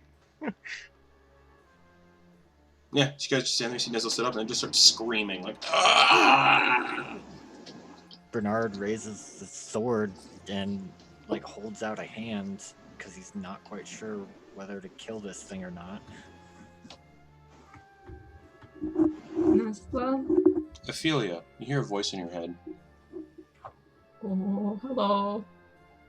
The dark powers have many gifts, and you all have meddled greatly. And that's all you hear.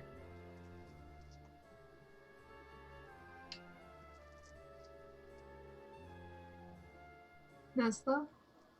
Is it really you? I'm still just screaming. I'll lay back on the table and trying to hold my chest closed. Ophelia's gonna help. Okay.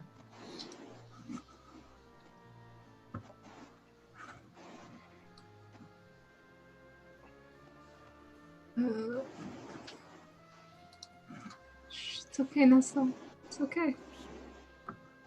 It's okay. Gonna give him a little cure wounds just to see if that's gonna work. No. You touch him and the wound doesn't close. Do I waste the spell slot? Yes. Okay. And the voice says in your head, use the arm. Yeah. You know which spell.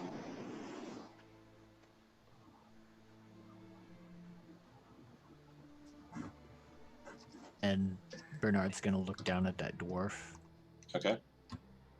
Anything different with him? Nope.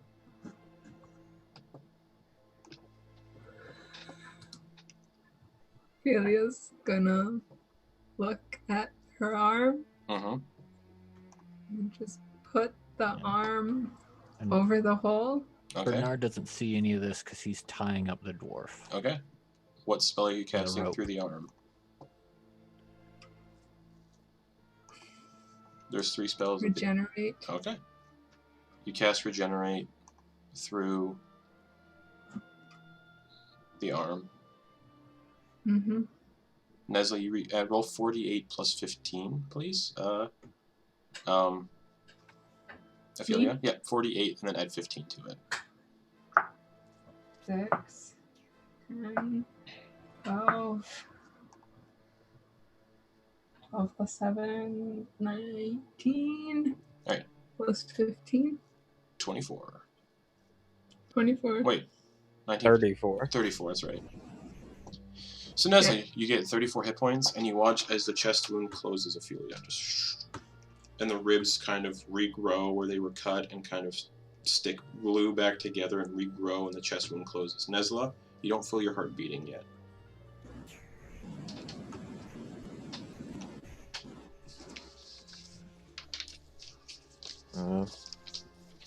Drop my head with a sigh and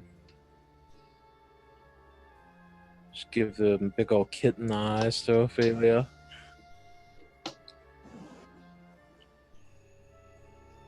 She's gonna pull him into a hug. Okay. Just hold him. Give me a perception check when you pull them in. Perception. 18. 18. You feel it's kind of cold, and you don't feel a pulse. Like you don't when you're up against, you're holding him, you feel his chest up against yours. You don't feel his heart beating.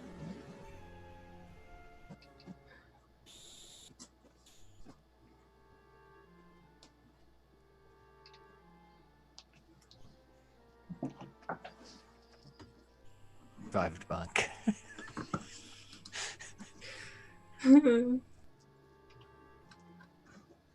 So yeah, you just hug him, and he's cold, and he's just there, and he's like, oh. And Bernard, yeah, you finished tying up the dwarf. I'm glad you're back. And if, did you get my message, Ophelia, on Discord? I did. Thank you. And I responded. All right. Thank you.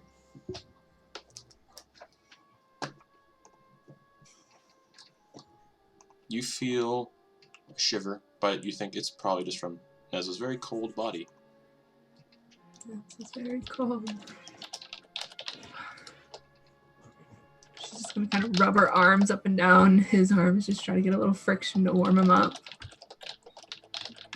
Okay. We should get you back. Back to the carriage. Get out of here. Yeah, let's do that.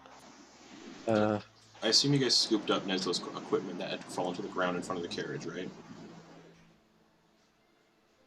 Okay.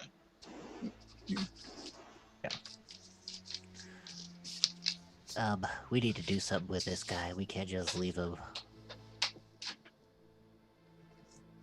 I think we should interrogate him, see what was going on.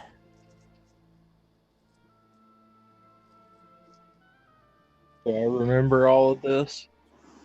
Yeah. Say we cut his throat and leave him. I mean, I would, but it seemed like that's what he kind of wants, based on what all the other cultists were doing.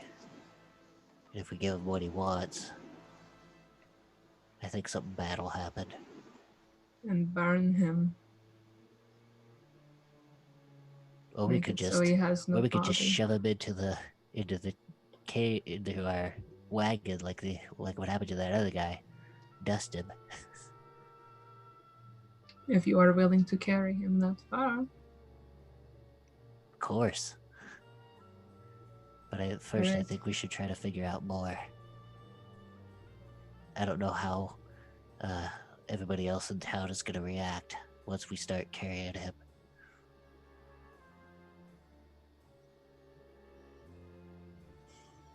I mean, they've never really been too kind to us. What makes them start now? let's... I say be done with it now. Do you have any questions for him? None that would warrant keeping him around much longer. I'll leave it to you. I'm feeling pretty soaked with blood right about now. Sorry. Get You Nesla too. back to the carriage. I will deal with him. Okay. Right. So Bernard, you Nesla, lead. come on, buddy. Okay. I'll climb up on Bernard's back. Yep, find a good spot. Bernard. I guess Bernard would at this point have shrunk back down Mhm. to a mere 6'6". Okay. The door is So, still yeah. burning.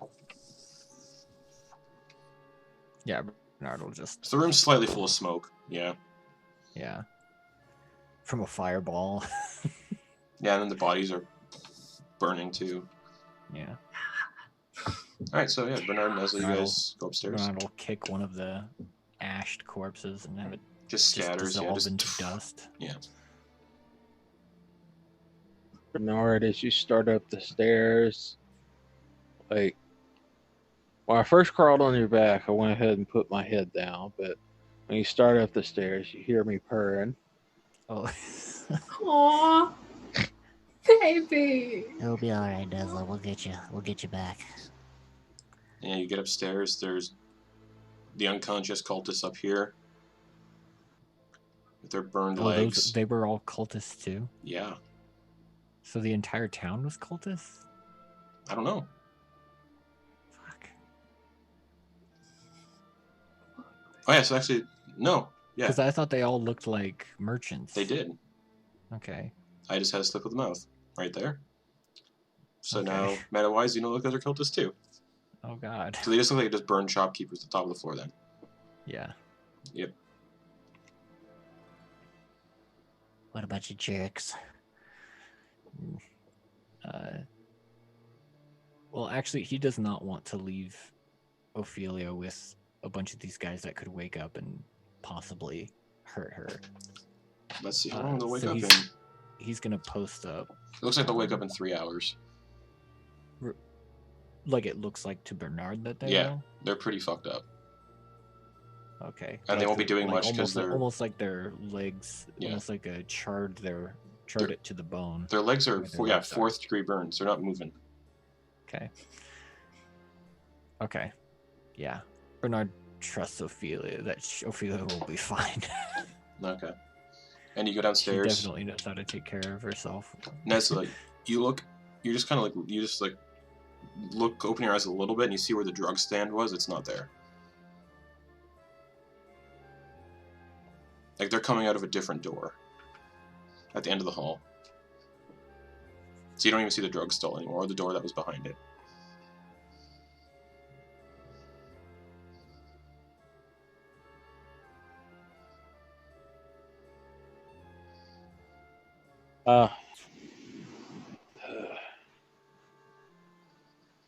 I don't know how he'd react to seeing the drugs, but knowing they're gone, he's all right with that right now. Yeah. Bernard doesn't even know, so he doesn't even stop moving. All right, Just keeping on going. you get downstairs. There's still residents walking around in and out of the building. Bernard's covered with blood. Yeah, they look over and they go, "Oh, how's the contract?" It was great. A little sticky. A Oh, little sticky. yeah. Yep. The residents just kind of nod at you and they walk past. Bit of a sticky wicket, that one. Yeah, and you go outside to the carriage. Yep. It's still right there. Does this Nesla turn to dust? I don't know. You try to get it in the carriage? I don't know. I'm a little nervous because some weird stuff's been going on. I don't want to really be. Hey, Nesla, I'm probably gonna put you down. I don't want to be responsible if, You end up turning to dust if I put you in the carriage. I'll hold on to the wagon wheel and did y'all pick up my stuff or is it still there? Oh yeah, it's right here. And he'll like reach over his shoulder as it's like the loop of your pack is like over one arm. And he'll like swing it around and give it to you. Hands you everything. The drugs are still in there, but those look like the drugs that are the fake drugs. I'll open the door and go in. Yeah, you get in perfectly fine. Okay, good. Maybe I should go back and tell Ophelia that Nesla's actually Nesla. Alright, so currently, Didn't do that. Ophelia, you're with the dwarf, and he's unconscious laying on the floor on his back. All tied up.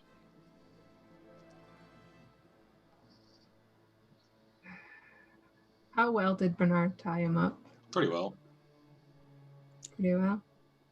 I took about probably at least 3 action economy things to like make sure he was pretty well tied up. Yeah. Pretty well tied up. Mm-hmm. Okay. If Ophelia goes over and taps his face, does he wake up?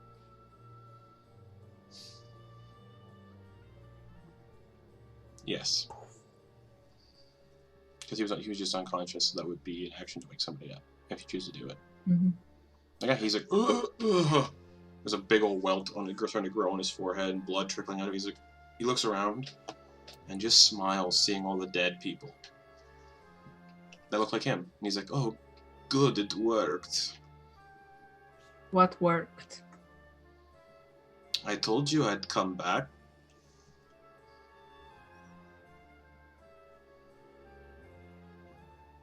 At what cost? It's called a What do you clone owe spell. Clone spell. I'll come back. I'm not the last one. Even if I burn it all to the ground? Yes. You will come back. Of course. And I look forward to seeing you again. And Ophelia's going to walk out of the room, and as she walks out, she's going to drop a fireball just right on him. Okay. And he doesn't even scream as he burns alive. And the voice in your head says, good. Good. No. And yeah, you start walking upstairs and the flames start following you up the stairs. And the flames start burning the entire building.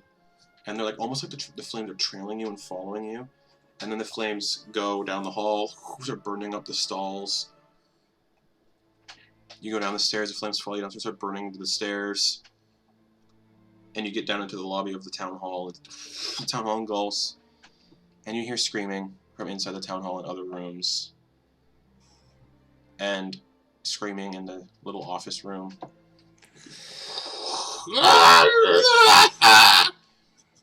And Bernard, you look over just as Ophelia starts walking out of the building, and the entire building is engulfed in flames. Just.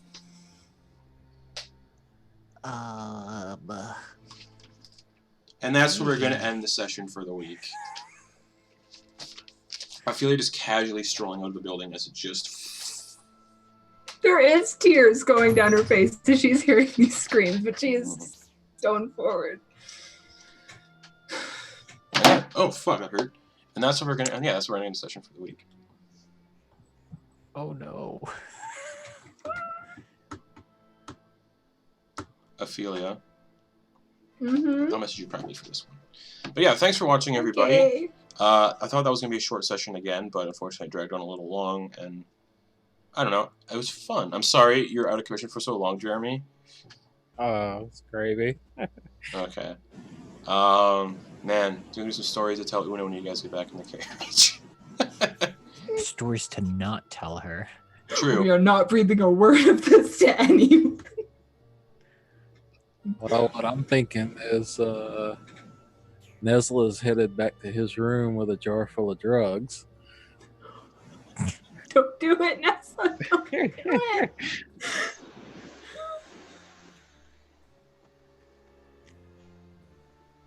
Oh boy.